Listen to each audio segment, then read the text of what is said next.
Taste the Daily. Taste the Daily. Anuj styles ரகங்கள் பலவிதம் ஒவ்வொன்றும் உலகத்தரம். Holidays nale adu namma GT Holidays da, South India's #1 travel brand.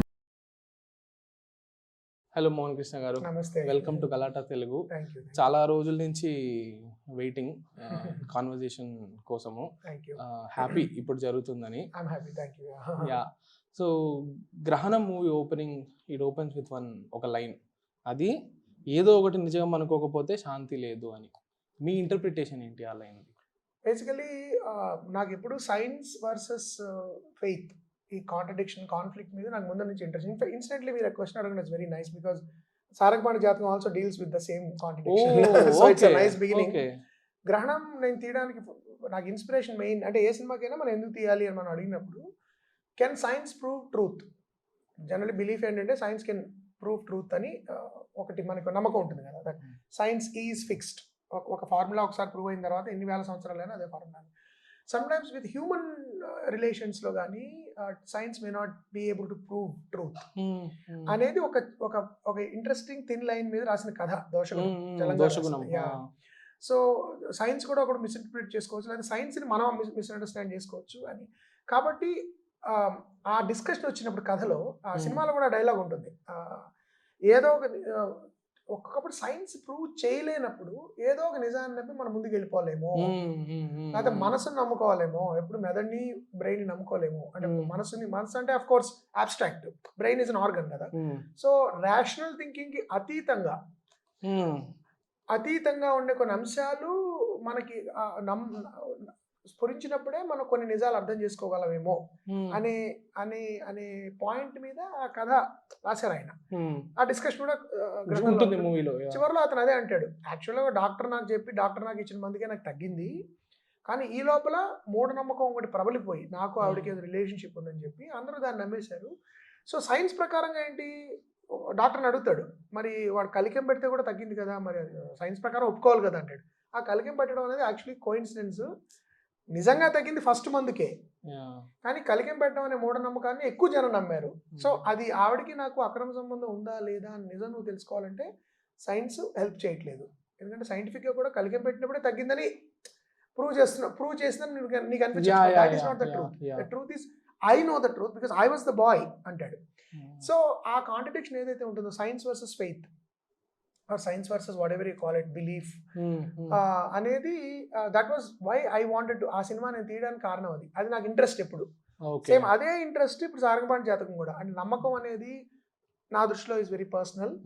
People can have all kinds of personal opinion, I mean beliefs. వాస్తు నమ్మొచ్చు మీరు, జాతకాన్ని నమ్మొచ్చు, లేదా ఇంకోటి నమ్మొచ్చు, సైన్స్ కూడా నమ్మొచ్చు మీరు వ్యక్తిగతంగా. బట్ ఎప్పుడైతే నమ్మకం అనేది లిమిట్ క్రాస్ అయ్యి ఒక మూఢనమ్మకం అవుతుందో, ఒక ఉన్మాదం కింద మారుతుందో, అది మీ ఫెయిత్ అనేది సాధారణంగా మనకి బలాన్ని ఇచ్చేది, మన బలహీనలు చేసే డేంజర్ ఉంటుంది. It becomes an obsession, it becomes weakness. Actually ఆ వీక్నెస్ కి బలయ్యేది కేవలం ఆ వ్యక్తే కాకుండా చుట్టుపక్కల ఉన్న వాళ్ళు కూడా బలవుతారు, ఆ వేలం వెరిలో పడి, ఆ ఉన్మాదంలో పడి. అనేది ఒక సరదాగా ఫుల్ లాఫ్ రైట్ లాగా చూపిస్తే ఎలా ఉంటుంది అనే ఉద్దేశం నుంచి పుట్టిన కథ సారంగపాణి జాతకం. So that was actually it's an interesting thing you started off. Actually that journey is continuing and ఇప్పుడు నాకు when you saying it I'm thinking actually because recurring theme I think something that I've always been observed because నా జీవితంలో కొన్ని unpredictable predictions జరిగి, అంటే నేను ఊహించిన predictions కొన్ని నిజమయ్యాయి. సాధారణంగా జనాలు సరదాగా చూసి చెప్పినవి. ఎట్లాంటివి? ఫర్ ఎగ్జాంపుల్ 2015లో ఒక ఆయన, నా స్నేహితులు, ఆయన కమర్షియల్గా జాతకాలు అవి చెప్పరు, is interested in palmistry.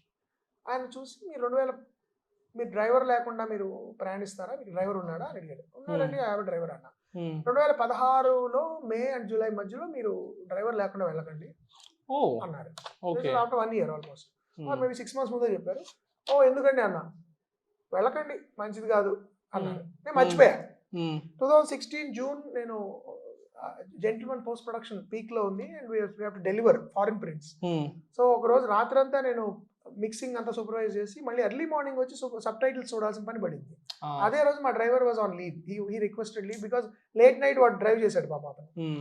So morning నేను పరిగెత్తుకుంటూ I went to the mix room, I check the final mix, okay చేసి అటు నుంచి సబ్ టైటిల్స్ చెక్ వెళ్ళి క్యూబ్లో అన్ని చెక్ చేసేసి మధ్యాహ్నం 2-2:30కి నేను I started off back home ఇంటికి. నా ఫ్రెండ్ విందా కెమెరామెన్ చూసి, Mohan you're not looking good, ఏదో సరిగ్గా లేదు, నువ్వు బాగా అలసిపోయి ఉన్నావు, నువ్వు డ్రైవ్ చేయగలవు అన్నాడు. లేదు I can drive, no problem, వెళ్ళిపోలేను 40 minutesలో, నేను I have to take my daughter to dance class అనేది చెప్పా. Then I was driving back down Begumpet flyover డౌన్లో ఐ జస్ట్ బ్లాంక్డ్ అవుట్, అంటే నిద్ర వచ్చేసింది. And I rammed into pillar. ఆ పిల్లర్ నెంబర్ 27 చూసినప్పుడల్లా నాకు అది గుర్తొస్తుంది. Right opposite HPS. ఫోటోలు చూస్తే అసలు ఆ కారు ఎంత పప్పు అయిపోయిందంటే nobody believe that I walked out of that car. Okay, RAM completely crush destroyed. You can see the pictures, అంటే మీరు కొన్ని యూట్యూబ్ లో గూగుల్ లో దొరుకుతాయి. సో అది కరెక్ట్ గా it happened around 11th, 1 week before Gentleman's release, because already people knew. నేను హాస్పిటల్కి నన్ను అక్కడి నుంచే I was totally fine, but I was in shock. Body అంతా కూడా టైట్ అయిపోయింది, ఇలా నొప్పి మొత్తం ఒళ్ళంతా. గబగబా అక్కడే దగ్గరలో హాస్పిటల్కి, అప్పుడు బేగంపేట ఎయిర్పోర్ట్ దగ్గర హాస్పిటల్ ఉండేది, తీసుకెళ్లారు. జనరల్ చెకప్ చేస్తూ, but all the doctors knew sir gentleman ఎప్పుడు వస్తుంది. It was a weird situation అన్నమాట. The CEO of the hospital came with the book and saying nothing sir, nothing is wrong, luckily మీరు senses లోనే ఉన్నారు totally. But I couldn't move much because this whole body shock లోకి వెళ్ళిపోయి muscle అంతా tight అయిపోయింది. So don't worry, ఒక 2 days మీరు pain killer చేసుకోవాలి. ఆల్ ఫుల్ ఎగ్జామ్ చేసాము, everything is fine. You are extremely lucky because you are wearing the seat belt, లేకపోతే it would have been dangerous. Then I realized it was the time frame that he was actually mentioning. Right. So తర్వాత నా friend అడిగా ఆయన్ని, ఎలా చెప్పారండి అంటే, మాకు indications ఉంటాయండి, అక్యురేట్గా ఇది జరుగుతుంది ఇలా జరుగుతుంది అలా ఉండదు, ఫేటల్లా కాదా అని కూడా ఉండదు, దెర్ ఇస్ ఎ పాసిబిలిటీ అని ఇండికేషన్ అయితే ఉంది మీ చేతిలో. So I just gave you an alert అన్నాడు ఆయన. అలానే నాకు కొన్ని జరిగాయి. So I cannot we cannot rule it out as some kind of an occult, probably hunch based, instinct based insight. Or మీరు సైంటిఫిక్గా డిడక్టబుల్గా చూడాలంటే మేబీ బహుశా మీరు చూడలేకపోవచ్చు దానిలో, ఆర్ ఉందా సిస్టమ్ నాకు కూడా తెలియదు. So this is one of those grey areas. This always ఎప్పటి నుంచో హేతువాదులకి నమ్మే వాళ్ళకి వచ్చే కాన్ఫ్లిక్ట్ ఇది. So my idea in the film is not to question those who believe. నమ్మేవాళ్ళు మీరు మీ పర్సనల్గా ఎంతవరకు మీకు బలాన్ని ఇస్తుందో నమ్మకం అంతవరకు నమ్మండి, నాకే అర్థం లేదు. I'm not going to interfere in it. But the moment it becomes superstition, ఒక ఉన్మాదపు మూఢ నమ్మకం అవుతుందో, ఒక స్టూపిడ్ నమ్మకం అవుతుందో, it begins to effect other people. వాళ్ళందరి జీవితాలు కూడా అస్తవ్యస్తం చేసి చిన్నాభిన్నం చేసి రాసాబాస్ చేస్తాము. అలాంటి ఒక వ్యక్తి అలాంటి పని చేస్తే ఏమవుతుంది అనేది ఐఎమ్ ట్రైంగ్ టు డీల్. ఎటువంటి ఉపన్యాసాలు, హేతువాదపు చర్చలు ఏమి ఉండవు, ఆర్ ఎవరిని చులకన చేసే చర్చలు కూడా ఉండవు. It will only deal with the guy who has become a victim of his own belief. అలా అయినప్పుడు ఎలా జీవితం అస్తవ్యస్తం అవుతుంది అనేది కామికల్గా, లైక్ లాఫ్ రైట్ చూపిస్తే ఎలా ఉంటుంది అని చేసిన ప్రయత్నం చాలా పనిచేస్తుంది. ఇప్పుడు చెప్పారు కదా మీకు ఈ విషయం అనేది ఒకటి చెప్పాలని ఉంది మీకు, మూఢనమ్మకాల గురించి. You want to wouldn't say ఒక మెసేజ్ ఇచ్చేద్దామని కాదు, కానీ ఆ పాయింట్ ఒకటి కమ్యూనికేట్ చేయాలని ఉంది మీకు మీ స్క్రీన్ ప్లే ద్వారా. దానికి మీరు ఎంచుకున్న జానర్ వచ్చేసి comedy.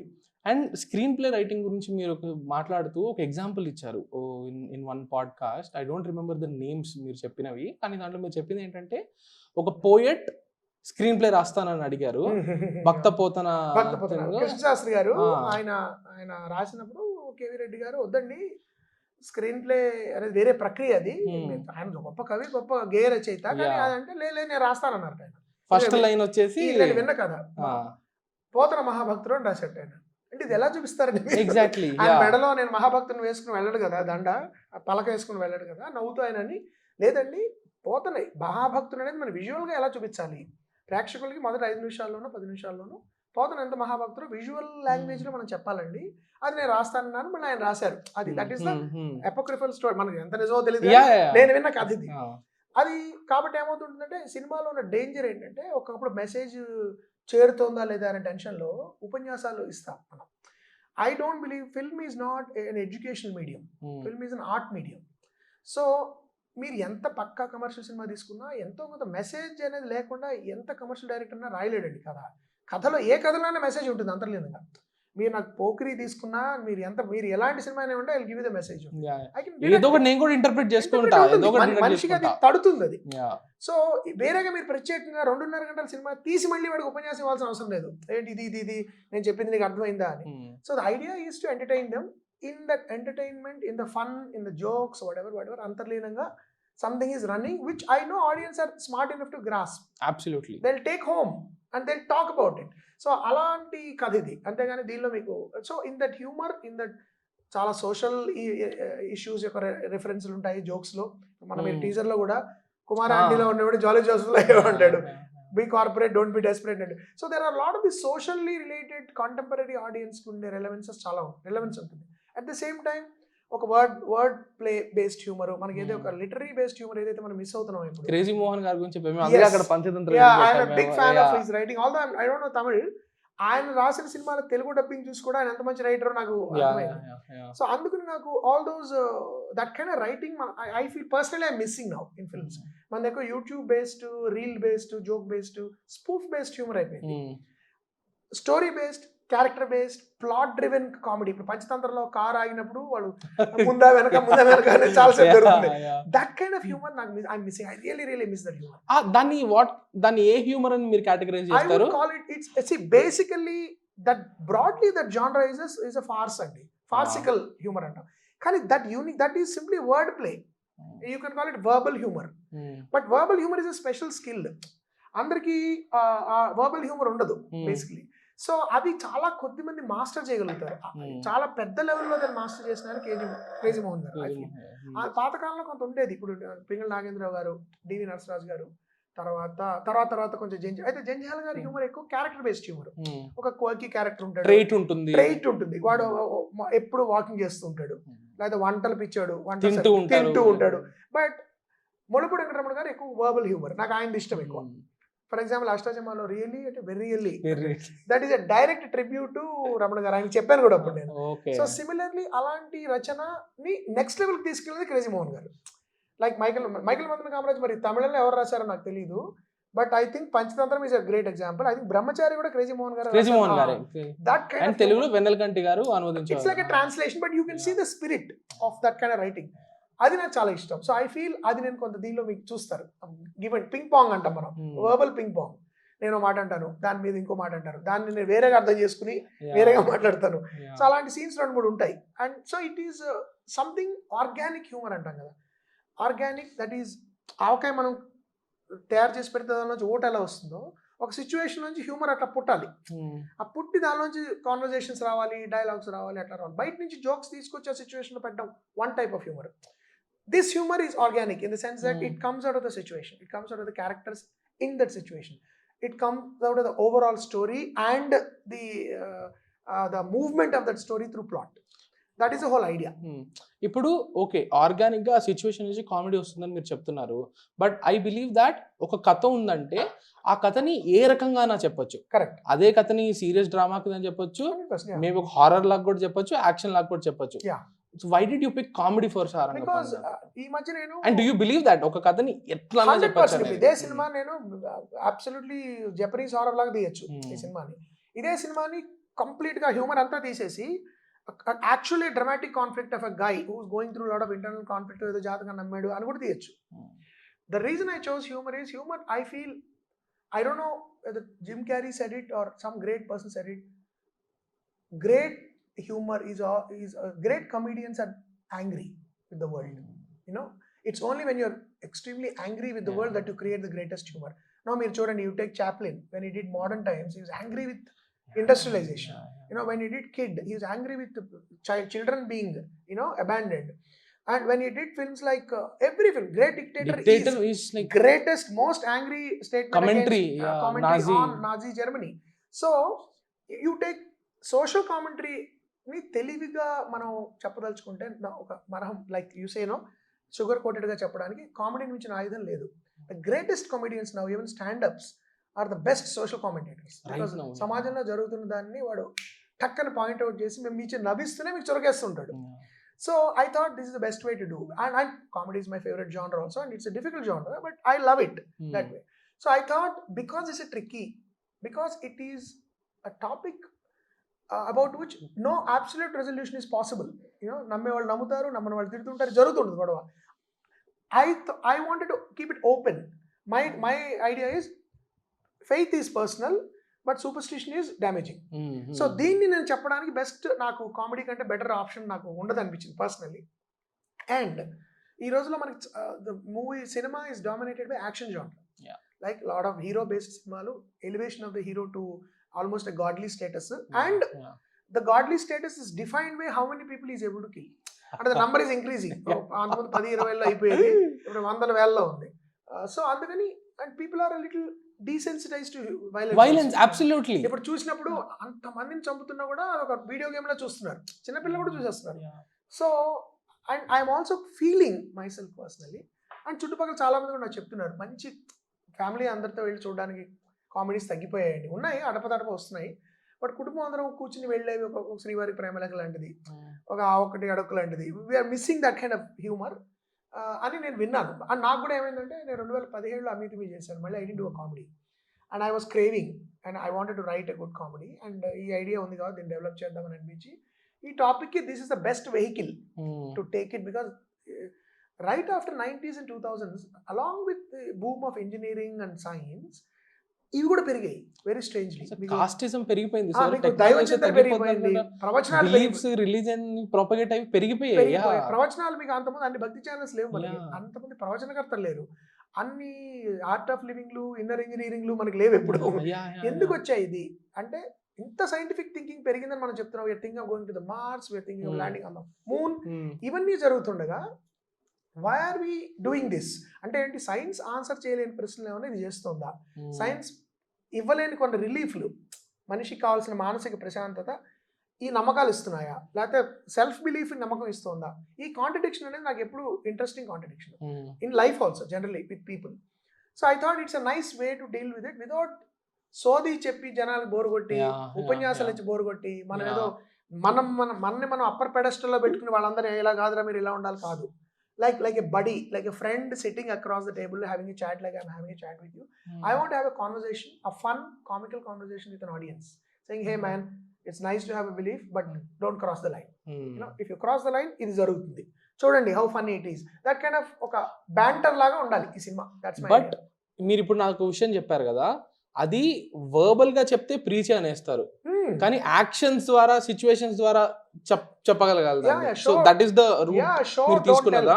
through dramatic writing, through visual humor, through dramatic humor, through characters.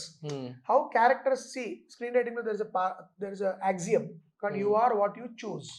Right, you choose to, there's a great scene in first Superman where bus పిల్లలు ఉన్న బస్సు వేలాడుతోంది, Superman is trying to save them, villain ఏమంటాడు and is trying to kill the heroine somewhere and saying you want to save her or you want to save the kids. So Superman chooses to save the kids, then goes and turns the clock backwards to save the girl, but the choice is he chose to save the kids.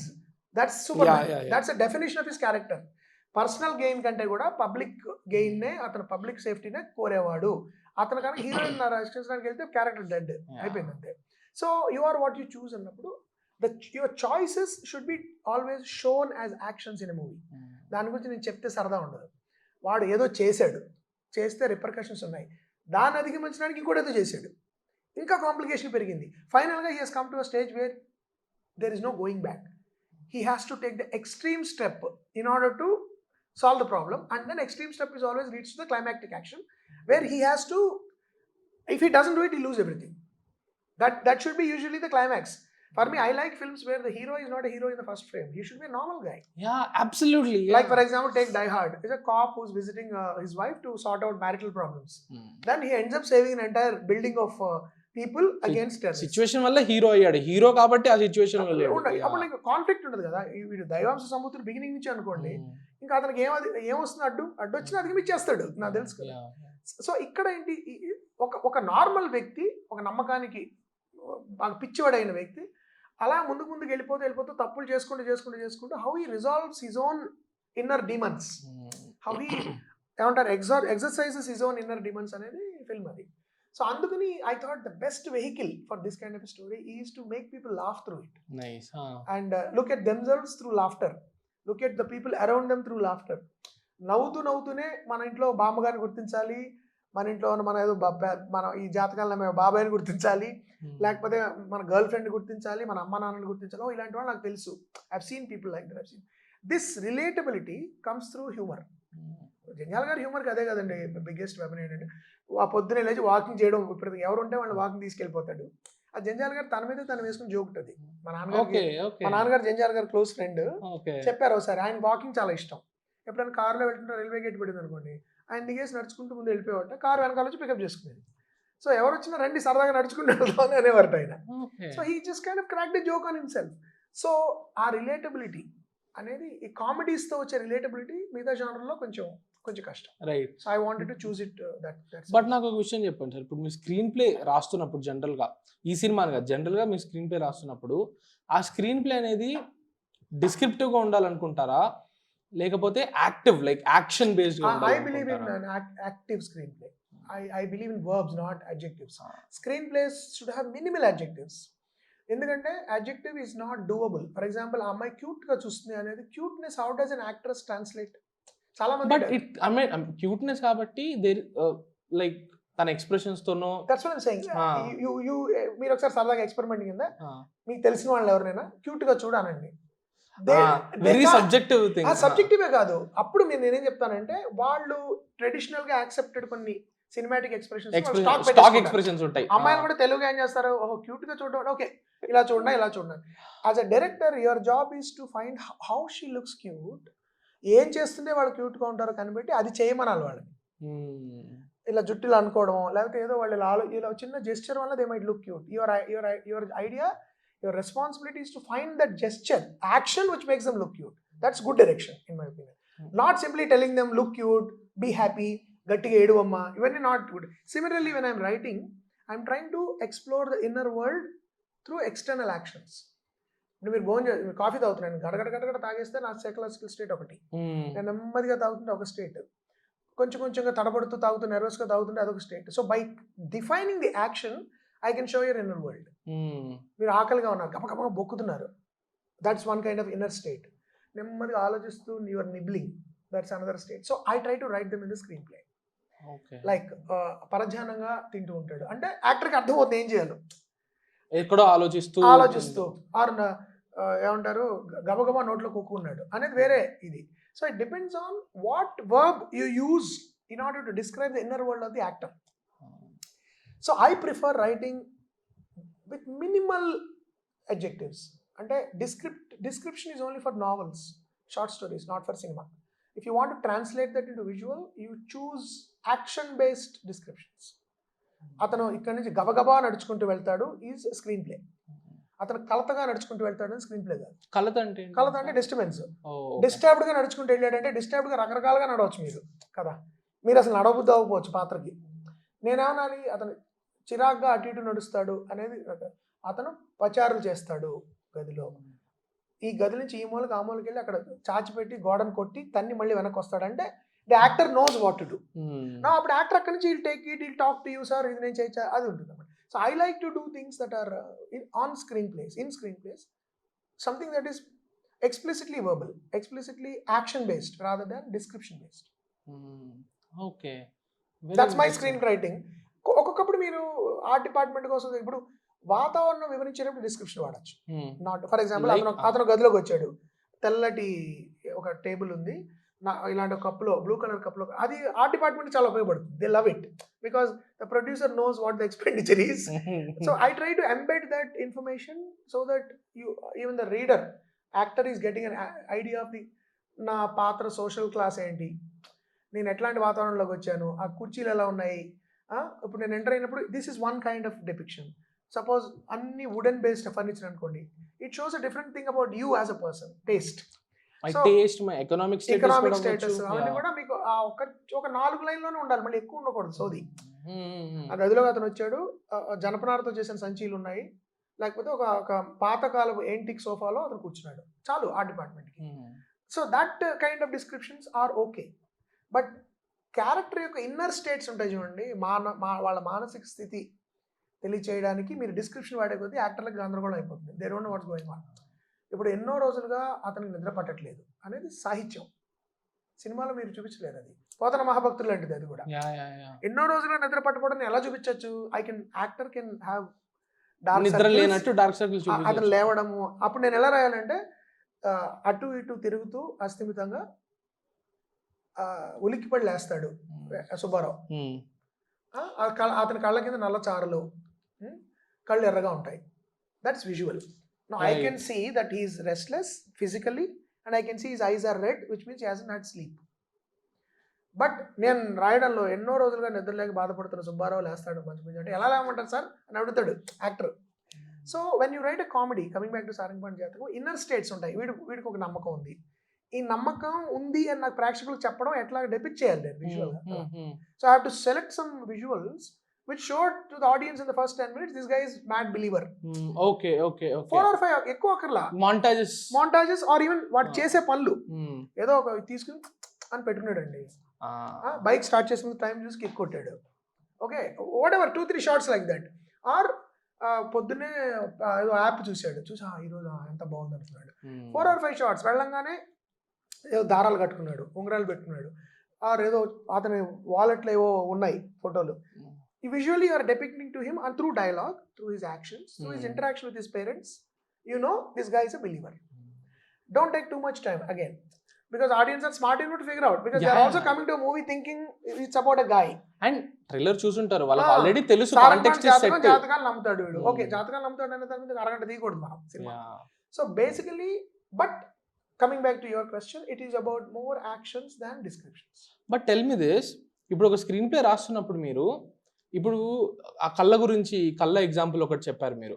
That is basically screen మీద ఏముండబోతుందో visible, అది mind లో ఉన్నది మీరు screen play మీద పెడతారా, paper మీద పెడతారా, లేకపోతే పేపర్ మీద పెట్టేసిన దాన్ని నేను ఇప్పుడు స్క్రీన్ మీద ఎలా ప్రజెంట్ చేయాలని ఆలోచిస్తారా? ఏది రివర్స్ ప్రెజెంటబుల్ అది రాయాలంటారు. సో రాసేటప్పుడే ఆ ఇమేజ్ ఉండాలి మైండ్ లో. 100% you have to right in images, don't write in descriptions. Me inner world నాకు ఇమేజ్ లో కనబడాలి, నాట్ ఇన్ మీరు ఎంత స్ట్రగుల్ అవుతున్నారు. ఇప్పుడు ఆ అమ్మాయికి ఏం చెప్పాలో తెలియక కంగారు పడిపోతున్నాడు సుబ్బారావు రాస్తే, అది it's not actionable. I can't act it. It can be no కంగారు పడడం అనేది రిజల్ట్. మీకు రిజల్ట్ కావాలి, మీ రిజల్ట్ ని మీరు డైరెక్షన్ ఏం చెప్తున్నారు. Okay, but what he should look right, you know what I mean. అతను చూసిన నేను అదే డైరెక్షన్ లో చాలా మంది చేసే పొరపాటు, మీరు కంగారు పడతారండి అంటే. ఇప్పుడు యాక్టర్ పాపం తెలివైన వాడైతే చేసేస్తాడండి. ఇప్పుడు యాక్టర్స్ కి అవే ఉండవు. If you're a good director you should devise a way. Kamal Haasan గారు చేసేవారు, నడుస్తూ టప్పని తనుగులు పడ్డాడు, లేకపోతే చేతుల చేతులు జారింది, మళ్ళీ గబగబా తీసుకుని లోపల పెట్టాడు. This is visually I can see this guy is nervous. చాలా మంది దానికి మీకు ఎడ్యుకేషన్ అక్కర్లా. మనుషులు అనేవాడు హ్యూమన్ బీయింగ్, వేరే మనుషులు చూస్తాడు కదా. ఇప్పుడు నేను నడుస్తూ మీతో మాట్లాడుతూ చేయలో వణుకుతూ టప్పని జారింది అనుకోండి, ఏంటి సార్ నడుస్తున్నారు అంటారు మీరు. ఖచ్చితంగా that is a depiction, that is have to show. ఈ సినిమాలో యాక్చువల్ అలాంటి సీన్ ఉంటుంది బిగినింగ్ లో. He is very nervous and the heroine says ఏంటి అది నర్వస్గా ఉన్నా ఉంటుంది. ఆ నర్వస్నెస్ నేను చూపించకుండా, so I gave specific actions to Priyadarshi to depict that. మీరు కాఫీ తాగుతూ ఏదో చేశారు, అది కనబడాలి. అంతేగాని నేను దర్శి కొంచెం కంగారుగా చేయమో ఏదో ఒకటి అన్నాను అనుకోండి, he will come up with something, but I need to be clear about how I want that to look. When he's different interpretations, మీరు అన్నట్టు ఒకడు కంగారు ఒకలా చూపించవచ్చు, మీకు ఒకలాగా చూపించవచ్చు, అది fine, that's your individual interpretation of that state of mind. But you, if you are the writer director, you should know how you want that to be depicted on page. Not sometimes it improves on set. మీరు రాసిన దానికంటే better ఐడియాతో actor రావచ్చు, but ఇది మూలం అతనికి, ఇది trigger. ఈ ట్రిగర్ తీసుకుని వేరే చెప్పొచ్చు, that's fine with me. But I'm not going to write abstract adjectives right in order to get an effect. I'm going to write what he's actually doing at every level. That, and I should be thinking while I'm writing, దీని ద్వారా ఏం communicate అవ్వాలి ఆడియన్స్కి స్పెసిఫిక్గా అది నేను రాసుకుంటే అది యాక్టర్ కమ్యూనికేట్, యాక్టర్ ద్వారా ఆడియన్స్ కమ్యూనికేట్ ఛాన్స్ పెరుగుతుంది. Actors, but actors are very smart అండి. ఇప్పుడు మీరు క్యూట్గా చూడమంటే చేసేయగలిగినట్లు ఉంటారు. ఓకే, ఈయన ఎక్కువ క్లియర్గా చెప్పలేకపోతున్నారు. ఫస్ట్ నసిరుద్దీన్ షా గారు ఒక ఇంటర్వ్యూలో చెప్పారు, ఒక డైరెక్టర్ పేరు మర్చిపోయాను, ఏదో మ్యాజిక్ చేయండి సార్, ఏదో మ్యాజిక్ చేయండి సార్ అంటే, that's the stupidest direction I ever got. I'm an actor, I can't create magic. నాకు నువ్వు ఒక మోటివో, ఒక మోటివేషనో, ఒక ఆబ్జెక్టివో ఇవ్వాలి ఫిజికల్గా, ఆర్ సంథింగ్ యాక్టబుల్. దానిలో I can create the state, mental స్టేట్ని నేను డెపిక్ట్ చేయగలను. దాంట్లో డిగ్రీస్ ఉంటాయి, degrees of the choice of the director. మీకు గట్టిగా కొంచెం బలంగా చేయండి, కొంచెం సటిల్గా చేయండి, అది మీరు ఎంచుకుంటారు మీ టేస్ట్ని బట్టి. But you have to choose actions that reveal psychological states. Those actions have to be written. If you're a good writer, if you're a serious screenwriter, they should be written on page. And if you read good screenplays, you will see that. Okay. Read the screenplays of, like, for example, Robert Town. read the screenplays of Quentin Tarantino. Minimalist description, maximum action and dialogue. Tarantino of course is heavily dialogue, but still you can clearly see how his writing sometimes reflects the inner state of best screenwriters na దృష్టిలో వచ్చేస్తారు. One of the mistakes early screenwriters, young screenwriters do is to write too much description, because వాళ్ళ మైండ్లో ఏది ఉంటుందో అదంతా రాసేస్తూ ఉంటారు. First time నేను screen writing student కింద రాసినప్పుడు ద మూన్ ఈజ్ డయాబాలిక్ అని రాశాను. రాస్తే ఇలా కొట్టేశారు నా teacher. Let the art director bother about it Mohan, just write it's a moonlit night. అది మూన్ డయాబాలిక్ గా ఉందా, హాఫ్ మూనా, ఫుల్ మూనా, when you go to production you can discuss. But why did you diabolic అనే word ఎందుకు వాడారు? అంటే because నాకేంటంటే అది అశాంతిగా ఉండాలి, it's not a pleasant night, ఒక డెమోనిక్, ఒక అన్ప్లెజెంట్ ఈరీ నైట్ అని నా ఉద్దేశం.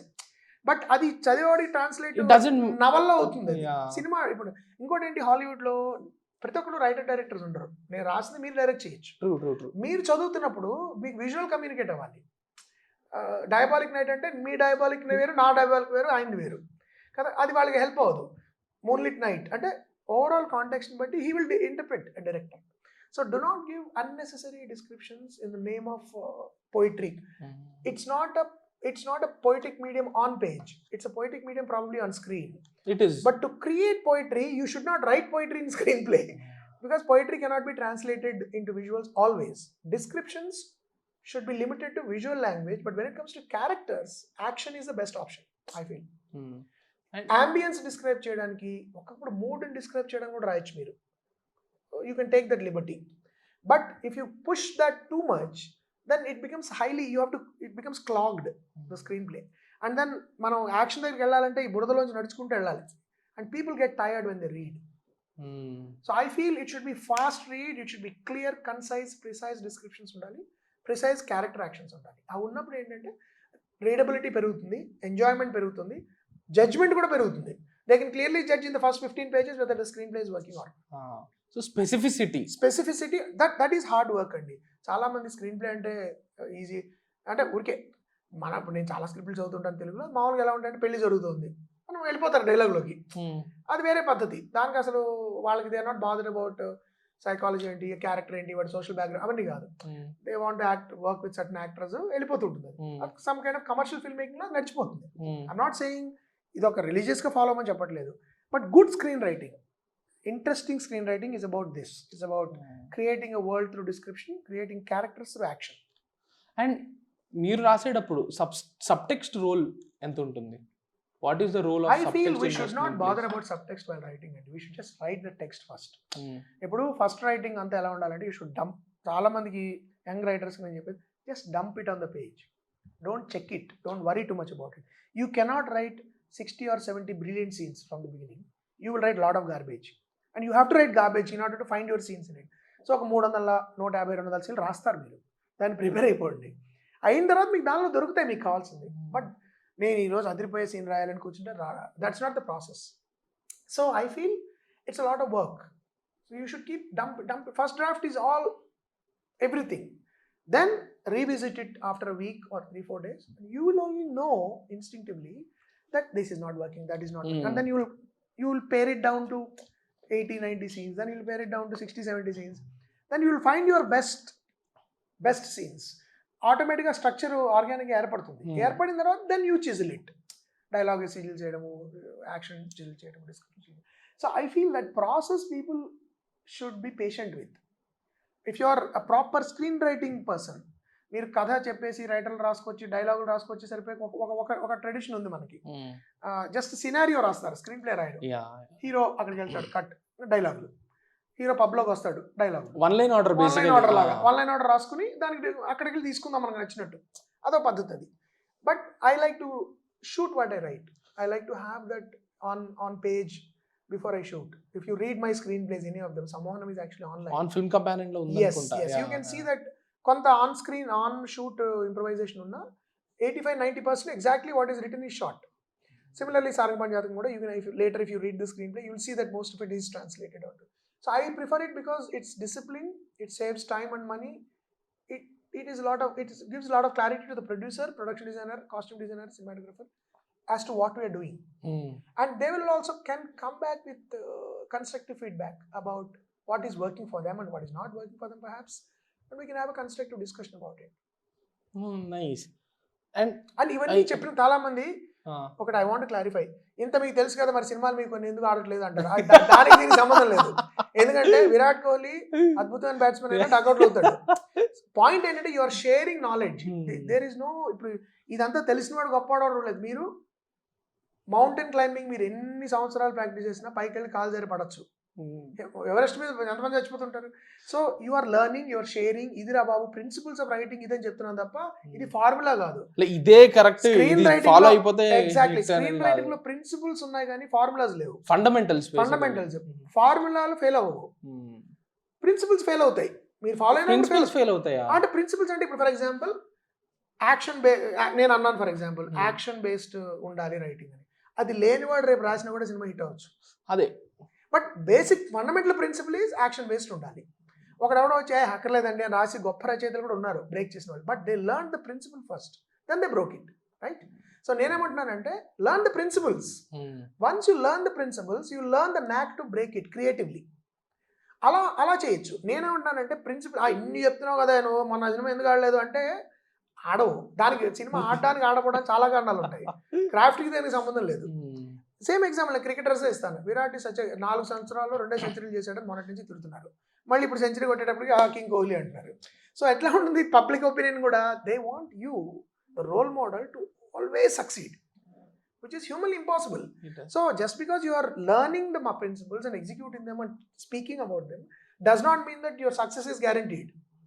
మళ్ళీ ఆ ప్రిన్సిపల్స్లో కూడా ఒకప్పుడు సరైన కాస్టింగ్ జరగకపోవచ్చు, సరైన పబ్లిసిటీ జరగకపోవచ్చు, సరైన అనుకున్నది పలికించలేకపోవచ్చు, నువ్వు రాసింది ట్రాన్స్లేట్ అవ్వకపోవచ్చు స్క్రీన్లో, రకరకాల కారణాలు, బడ్జెట్ ఉండకపోవచ్చు, ప్రొడ్యూసర్ కోఆపరేట్ చేయవచ్చు. So all these things also effect your product. That does not mean you should not do your homework. That's what I'm trying to say. ఇప్పుడు ఐ వాంటెడ్ టు, నాకు ఒక theory ఉంటుంది sir. ఇప్పుడు హాలీవుడ్లో తీసుకుంటే you take somebody like Scorsese or Ridley Scott or Clint Eastwood, వాళ్ళ 70s 80s వచ్చే కొద్దీ వాళ్ళ ఫిల్మ్ మేకింగ్ రిఫైన్ అయిపోతుంది, బెటర్ అయిపోతుంది. 92 no Clint Eastwood making a movie. I think he's also acting in it. I think so. He also acted in Mule.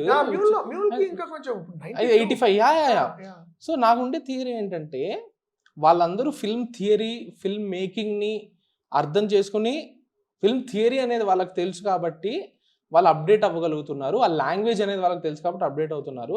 ఇండియాలో 30 years ఒక 20 films అయిపోయినాయి అంటే యూ సీ దాట్ ఒక ఫిల్మ్ మేకర్ 30 years నుంచి ఇండస్ట్రీలో ఉన్నారంటే ఈయన అప్డేట్ అవ్వట్లేదు, ఈయన టైం అయిపోతుంది. అండ్ ఎగ్జాంపుల్స్ కూడా మనకు కొన్ని చాలా చూస్తున్నాం. సో నా అండర్స్టాండింగ్ ఏంటంటే, నా థియరీ ఇది, it might not be correct. Scorsese, ఈ రిడ్లీ స్కాట్, క్లింట్ ఈస్ట్వుడ్ వీళ్ళందరూ ఫిల్మ్ థియరీ తెలుసుకొని వచ్చారు కాబట్టి they are able to make better films and వాళ్ళ సినిమాలు are getting better with time. But మనం ఎప్పుడు కూడా సినిమాల్ని చూసి సినిమాలు తీసేవాళ్ళు. మనకున్న కమర్షియల్ డైరెక్టర్లు అందరూ కూడా మనం సినిమాల్ని చూసి సినిమాలు తీస్తున్నాం కాబట్టి అప్డేట్ అవ్వలేకపోతున్నారు. బికాస్ దీనిలో వేరియేషన్ ఏమంటారంటే వాళ్ళు కూడా సినిమాలు చూసే సినిమాల నుంచి చాలా నేర్చుకున్నారు. These great film makers we talk about. అయితే ఏంటంటే వాళ్ళకి ఒక great legacy of film making ఉంది. వేర్ ఫిల్మ్ థియరీ అనేది కొంచెం బ్రాడ్ వర్డ్ అది. Let me say film aesthetics అందాము. History and some times film theory is so film language. Film language, that's a great word అది actually phrase. Film theory is loaded, very danger. దానిలో కొంత boring aspects కూడా ఉంటాయి. అవన్నీ నేను చదవాలా ఇప్పుడు అంటారు. నిజంగా చదవక్కర్లా, you want be film, but you should study film language.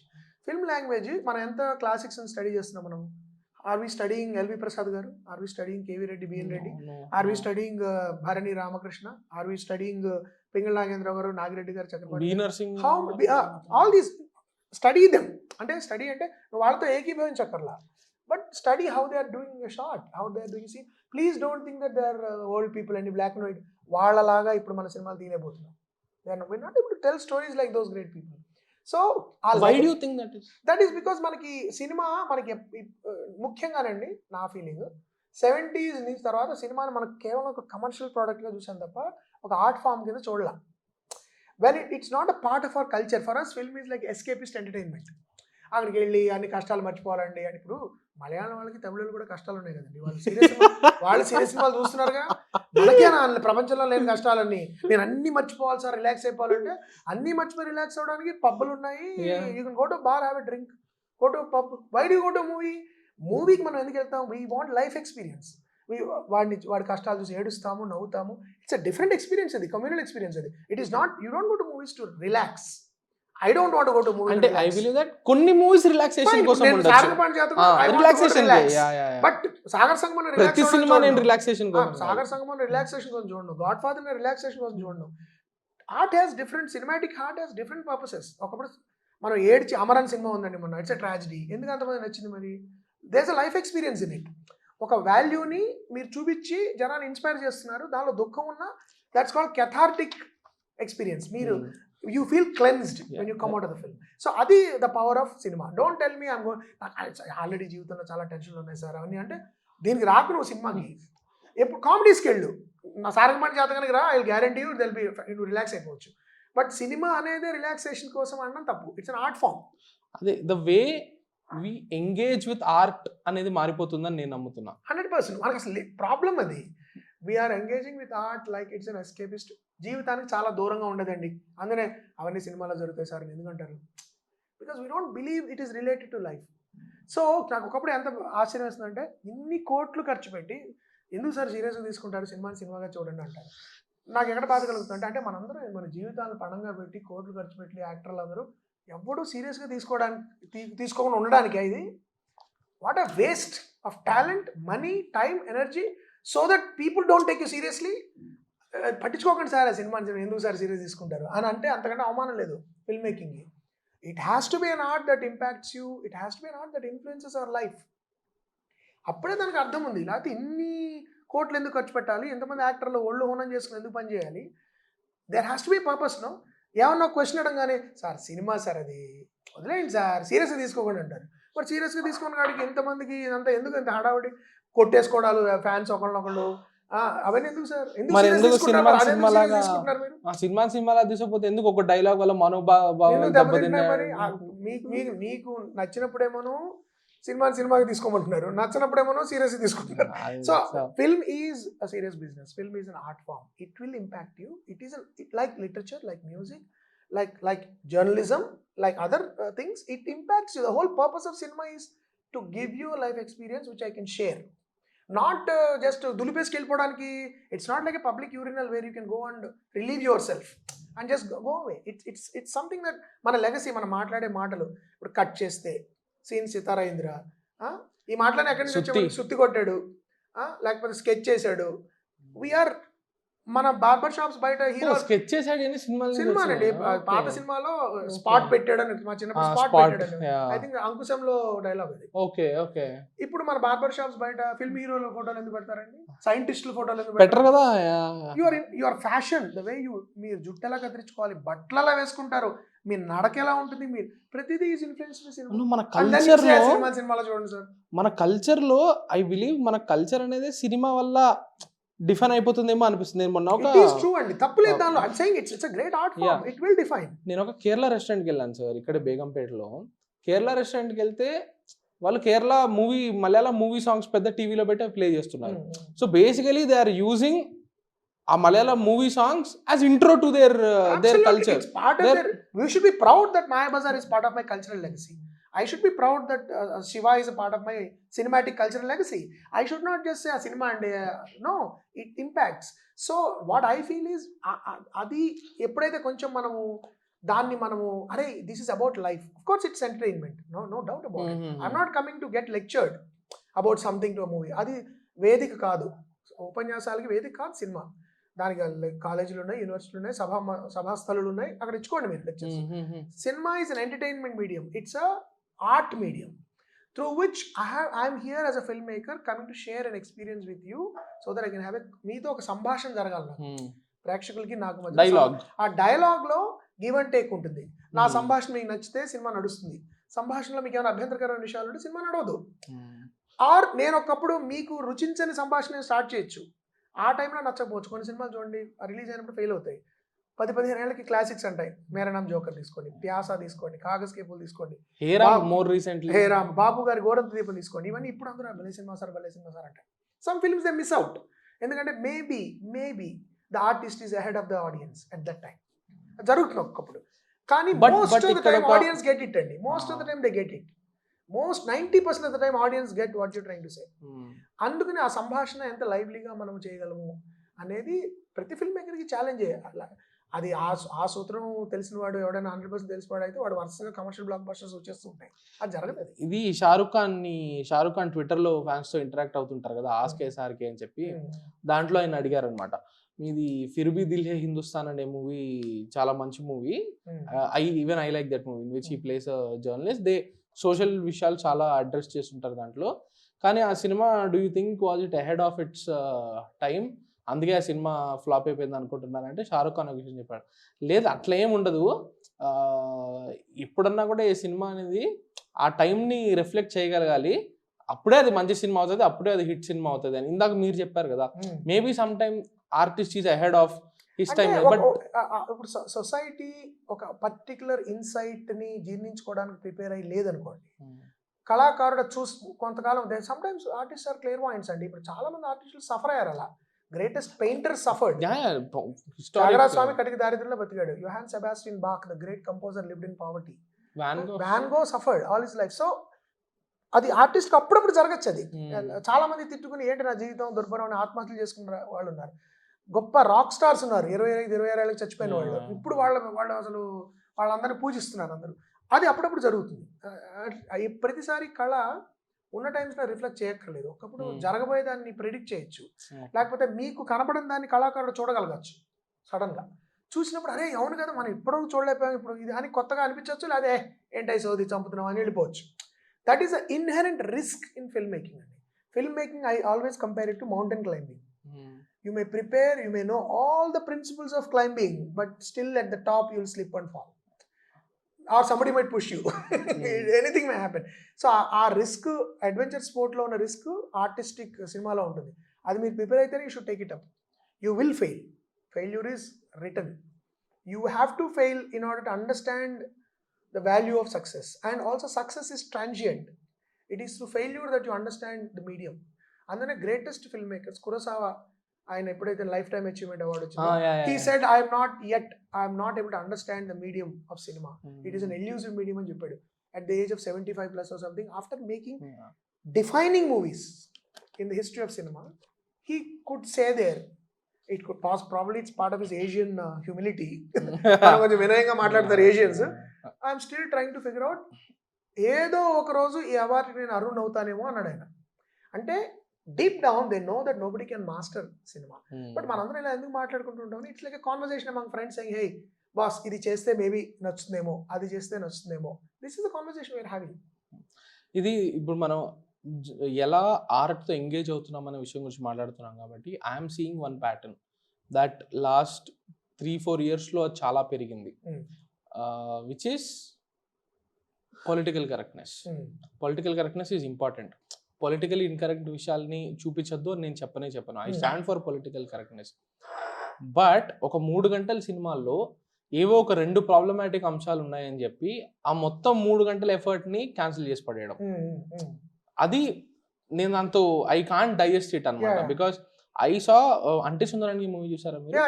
నాకు చాలా ఇష్టమైన మూవీ. సో నేను ఒక జర్నలిస్ట్ నుంచి ఒక ట్వీట్ చూసాను నేను ఆ సినిమా వచ్చిన కొత్తలో ఓటీటీలో వచ్చాక, దట్ ఈ సినిమా గురించి ఇంకేం మాట్లాడకుండా లాస్ట్లో ఒక అబ్బాయి వెళ్ళి ఒక అమ్మాయి వాళ్ళ పేరెంట్కి చెప్తున్నాడు ప్రెగ్నెన్సీ ఈజ్ నాట్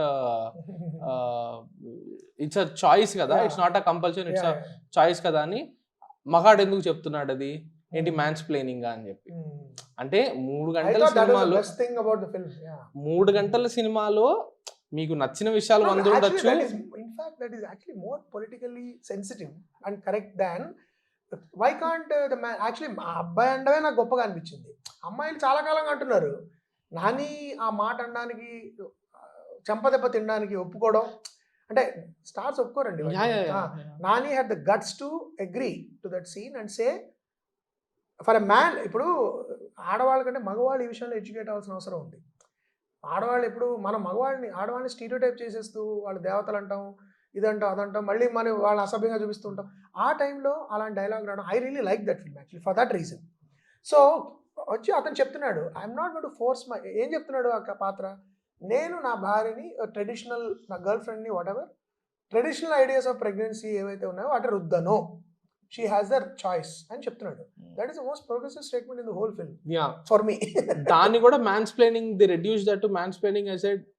అదే సో ఇంకోటి ఇట్స్ like Godard said అండి, sometimes you are not only fighting with the industry, you are not fighting with the distribution system, you are also fighting with your audience. Sometimes it's a job of the artist to question the audience, push each other, jousting జరుగుతూ ఉంటుంది. జరిగినప్పుడు ఒకప్పుడు మీరు ఓడిపోతారు, వాళ్ళే గెలుస్తారు.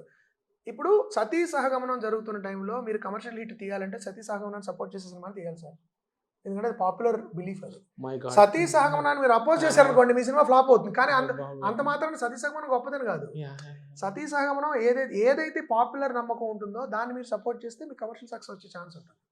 అంతే కదా, సినిమా స్టార్ట్ అవగానే కౌసల్య సుప్రజారా అంటే కంఫర్టబుల్, అంటే ఇది నాకు అది నా జీవితంలో లేకపోయినా వినడానికి నేను ఎప్పుడు వినలేదు సార్, మా ఇంట్లో కానీ ఎవరి ఇంట్లో కూడా నేను వినలేదు. అది ఫిల్మ్ క్లీషే, అది సినిమా క్లీషేలో నాకు అలవాటు అయిపోయింది. అది అమ్మాయి పొద్దున అయింది, కోడి కూసింది, కౌసల్య సుప్రజావరం వచ్చింది, సడన్ గా నేను వేరేది ఏదైనా పెట్టాను అనుకోండి అంటారు. So the moment you question an established norm, a comfortable norm, an artist is getting a little off with the audience. So అందుకని ప్రేక్షకులు రిజెక్ట్ చేసే సందర్భాలు కూడా ఉంటాయి, because is experimenting or pushing the envelope.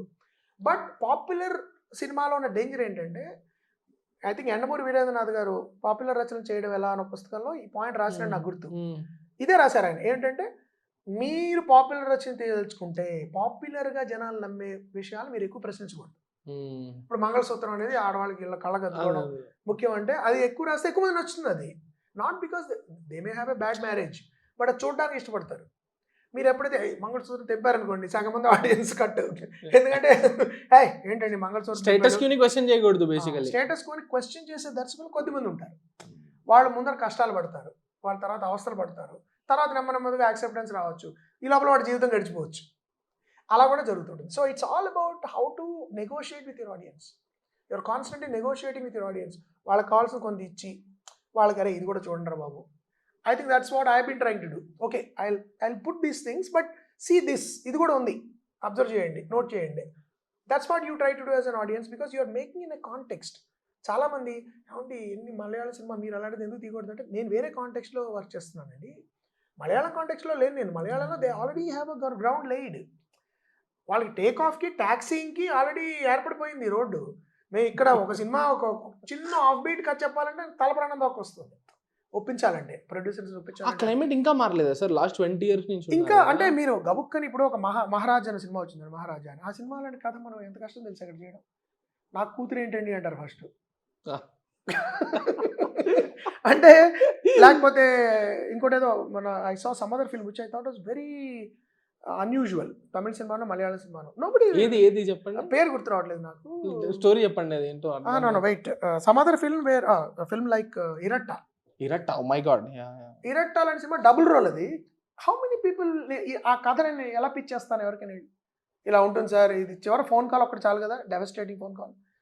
నేను ఇప్పుడు ఎందుకు అక్కడ అలా తీయగలుగుతున్నానంటే వాళ్ళకి ground legacy, what I was talking about earlier, the cinematic legacy has prepared them for it. Conditioning, audience are educated about that kind of cinema. So theatre వచ్చి చూస్తున్నారు ఆ సినిమాలు. ఓటీటీ మన వాళ్ళు ఒక పెద్ద కమర్షియల్ సినిమాకి వెళ్ళిపోతున్నారు, పాపం చాలా డబ్బులంతా పోగేసుకు వెళ్తారు. అది ఒకళ్ళు నచ్చలేదు అనుకోండి, బాగాలేదు సార్ సినిమా తలనొప్పి వచ్చిందండి, 5 వెళ్ళాను సార్ 3,500 అయిపోయిందండి. అది సార్ ఒక మంచి కొత్త సినిమా వచ్చిందండి, చిన్న సినిమా బాగుందండి, డబ్బులు అయిపోయాయి సార్, అది ఓటీటీలో చూస్తారండి అంటున్నారు. And I don't blame them, because ఏంటి the big movie is hyped up so much that they feel నేను 500 రూపాయలు ఖర్చు పెట్టాలంటే సినిమా 2,000 కోట్లది అయితే నేను ఖర్చు పెడతాను. 3 కోట్ల సినిమాకి నేను 500 రూపాయల టికెట్ 300 టికెట్లు ఇవ్వడం ఏంటి? సో నా ప్లెజర్ని నేను ఆ సినిమా బడ్జెట్తో మ్యాచ్ చేస్తున్నా. ఐఎమ్ ట్రైంగ్ టు, నేను 5 వెళ్ళి నేను 2,000 రూపాయలు పెట్టి కొనాలంటే అంత పెద్ద సినిమా, అది పెద్ద సినిమా అయితేనే it's worth it. It should be a spectacle, it should be a big budget, it should be a star. అంతేగాని ఒక small intimate film like Kumbalangi Nights, like Iratta, like for example నాయ 2 for example, or a film like Viduthalai, or a film like ఇందాక నేను చెప్పాను Maharaja. Maharaja. This is film about 4 or 5 characters అంతే కదా. ఈ సినిమాలో నీకు వచ్చే excitement, Joy is worth that 250 rupees అని మనం నమ్మాలి. కానీ మనం ఏం చేస్తున్నాము, అంత పెద్ద స్పెక్టికల్ నేను అటు ఇటు తలకాయ అటు ఇటు తిప్పి చూస్తే తప్ప నా డబ్బులకి వర్త్ లేదు నేను నమ్మడం మొదలెట్టినప్పుడు వెళ్ళి తలకాయ నొప్పి తెచ్చుకుని వెనక్కి వచ్చి తిట్టుకుంటున్నారు. దానివల్ల కొన్ని ఇంటిమేట్ చిన్న సినిమాలకు మనకి ఆడియన్స్ ఉండట్లేదు. Because they are tired, their money is exhausted, they don't have the energy. Because సినిమాకి వెళ్ళడమే ఇప్పుడు పెద్ద తలనొప్పి అయిపోయింది. సో ఇది మనం బ్యాలెన్స్ చేయగలగాలి through cinematic art. So people should also start thinking about let's go to independent. నేను పని కట్టుకుని చిన్న సినిమాకి వెళ్తాను డబ్బులు పెట్టి, తర్వాత వెళ్తాను 1 week తర్వాత వెళ్తాను పెద్ద సినిమాకి. బికాస్ వాళ్ళకి ఎలాగ డబ్బులు అది ఉంటాయి కూడా థియేటర్స్ లో, ఉంటాయి, వాళ్ళకి డబ్బులు 1 week విండో రావడం. First I want to watch a film like Ambajipeta marriage band, I want to watch a film like Sundaram master, I want to watch a film like Dorasani. Because those movies need the push, not big budget films. ఎలాగ fans ఉంటారు, దానికి terrific openings ఉంటాయి, మనం వెళ్ళి ప్రత్యేకంగా వెళ్ళకపోయినా దానికే నష్టం లేదు అసలు. But some good films have to be really pushed by general audience అండి. మలయాళంలో తమిళంలో అది ఉంది. వాళ్ళు రజనీకాంత్ గారి సినిమా చూస్తారు, ఒక పక్కన వెట్రిమారన్ సినిమా చూస్తారు, ఒక పక్కన లవ్ టుడే లాంటి సినిమా కూడా చూస్తారు వాళ్ళు. So they are trained, the film makers train their audiences. ఒక బాలచంద్ర గారు, ఒక భారతీ రాజా గారు పాత జనరేషన్లో వాళ్ళందరూ ట్రైన్ చేశారు ఆడియన్స్ని. ఒక పక్కన ఒక కమర్షియల్ సినిమాతో పాటు బాలచంద్ర గారి మిడిల్ క్లాస్ ఫిల్మ్స్ వచ్చేవి, భారతీ రాజా గారి subaltern the low rural oppressed communities ఒక జీవితాలు వచ్చేవి. ఇవన్నీ ఒక ఇన్ని రకాల సినిమాలు మనం చూడొచ్చు అనే ఒక ట్రెండ్ వాళ్ళకు ఉంది. కాబట్టి along with Mani Ratnam, along with Shankar, you have Mari Selvaraj, you have that Paranjit, and you have those earlier like Pitamagan director Bala, and then the director of Parthiviran Amir. So all these filmmakers ekkadi nunchi vacharandi, vacuum nunchi puttaledu vallu. They came from a historical context where someone else has given them the torch to carry forward. Manakadi disconnect ayindi. We have for about 20-30 years మనకి cinema అంటే commercial medium, entertainment, escapism, జీవితానికి దానికి సంబంధం లేదు. ఇగో రిలీఫ్కి నవ్వుకోవడం. అందుకనే మనకి బయట ఎంత పిచ్చున్నా స్టార్స్ అన్నా కూడా మనకి పెద్ద ముందర చప్పట్లు కూడా ఫోటోలు తీసుకున్నా కూడా లోపల సినిమా వాళ్ళు వీళ్ళు అందరు సినిమా వాళ్ళు అండి. That's what pains me sometimes. Cinema is an integral part of my life. It's an art form. We should treat it with great respect and pride, and జెన్యున్గా మన కల్చర్ రిప్రజెంట్ చేసే సినిమాలు మనం ఎంకరేజ్ చేయాలి అని audience కూడా మనం train చేయాలి. Film makers, it will take time. And ఇప్పుడు ఓకే, స్టోరీస్ గురించి కొత్త స్టోరీస్ లేవు మనకి అనే ఒక కంప్లైంట్ ఒకటి వినిపిస్తూ ఉంటుంది కదా సార్.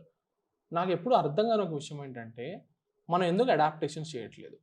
మార్టిన్ స్కార్సెసీ గారి ఫిల్మోగ్రఫీలో సగం కంటే ఎక్కువ అడాప్టేషన్స్. ఒక 50 ఫిల్మ్స్ ఉంటే I think okay let's say 30 films direct చేసి ఉంటే దాంట్లో ఒక 20 ఆర్ అడాప్టేషన్స్. మనకెందుకు అది జరగట్లేదు? ఎందుకంటే 2 things హియర్. ఎందుకంటే రైటర్స్ లేరు అనేది ఒకటి వినిపిస్తూ ఉంటుంది. And directors keep saying that I would be more than happy, ఒక రైటర్ నా దగ్గరకు వచ్చి కథ ఇస్తే నేను దాన్ని నా ఇన్పుట్స్ యాడ్ చేసి నేను డైరెక్ట్ చేయడానికి I'm more than happy. But నా దగ్గర కథ రావట్లేదు. ఆల్రెడీ మనకు ఒక పెద్ద రెపాజిటరీ ఒకటి ఉంది కదా. అండ్ ఇట్స్ నాట్ లైక్ ఇప్పుడు ఏదో every book is not Ponniyin Selvan అంత పాపులర్ కాకపోయినా సరే కథ లీక్ అయిపోద్దేమో అనుకోవడానికి కూడా మనకి ఇప్పుడు బెస్ట్ సెల్లింగ్ క్వాలిఫై అవ్వాలంటే the number has come down very low. ఇప్పుడు ఒక దానికి కౌంటర్ ఆర్గ్యుమెంట్ ఏమంటారంటే, ఆల్రెడీ బుక్ మార్కెట్ లో ఉంటే ఆ కథ తెలిసిపోతే సినిమాకి వచ్చి చూడరేమో కదా అని చెప్పి. బట్ స్టిల్ అంత మంది చదవట్లేదు బుక్స్. రాంగ్ అండి. ఇప్పుడు Jaws was a novel, Godfather was a novel. ఆ నవల పాపులర్ నావెల్స్ అవి, ఎవడో చదివి అక్కడ చదివిన నావెల్. ఆ నావెల్ చదివి మళ్ళీ వచ్చారు సినిమా చూడాలి. వాళ్ళ వరకు ఎందుకండి? ఎద్దనపూడి సులోచన గారు జీవన తరంగాలు సూపర్ హిట్ నవల, సినిమా కింద సూపర్ హిట్. ఎండమూరి వీరేంద్రనాథ్ గారి అభిలాష సూపర్ హిట్ నవల, సూపర్ హిట్ ఫిల్మ్. ఇది బోగస్ ఆర్గ్యుమెంట్. ఇది ఐ డోంట్ బిలీవ్ ఇట్. నేనేమంటానంటే అసలు ఇప్పుడు ఎంతమంది చదువుతున్నారు? Who is reading books? No, but which is a good thing. No, ఎవరు చదవట్లేదు కాబట్టి you can take that story and make it a film. అది నేనది ఈ చదవని వాళ్ళ ఫిల్మ్ మేకర్స్ కూడా ఉన్నారండి, నాట్ జస్ట్ బయట వాళ్ళు. ఫిల్మ్ మేకర్స్ ఎంతమంది చదువుతున్నారు అంటున్నా నేను. తెలుగు సమకాలీన సాహిత్యం తెలిసిన ఫిల్మ్ మేకర్స్ ఎంతమంది ఉన్నారు? ఎంతమంది కథానికలు చదువుతున్నారు? నవల కొత్తగా వచ్చిన నవలు ఎవరు చదువుతున్నారు? డూ యు నో బండి నారాయణ స్వామి గారి సప్తభూమి అనే అద్భుతమైన నవల మీరు చదివారా? చాలా మంది తెలియదు. కొండపొలం తీశారు ఆయన, ఎవరు సన్నపరెడ్డి వెంకటరామరెడ్డి గారిది ఆ నవల ఉంది. అలాంటి నవలలు కథలు పుంకాలుగా తెలుగులో వస్తున్నాయి. కానీ చదివే సంస్కృతి అగైన్ ద సేమ్ ప్రాబ్లం.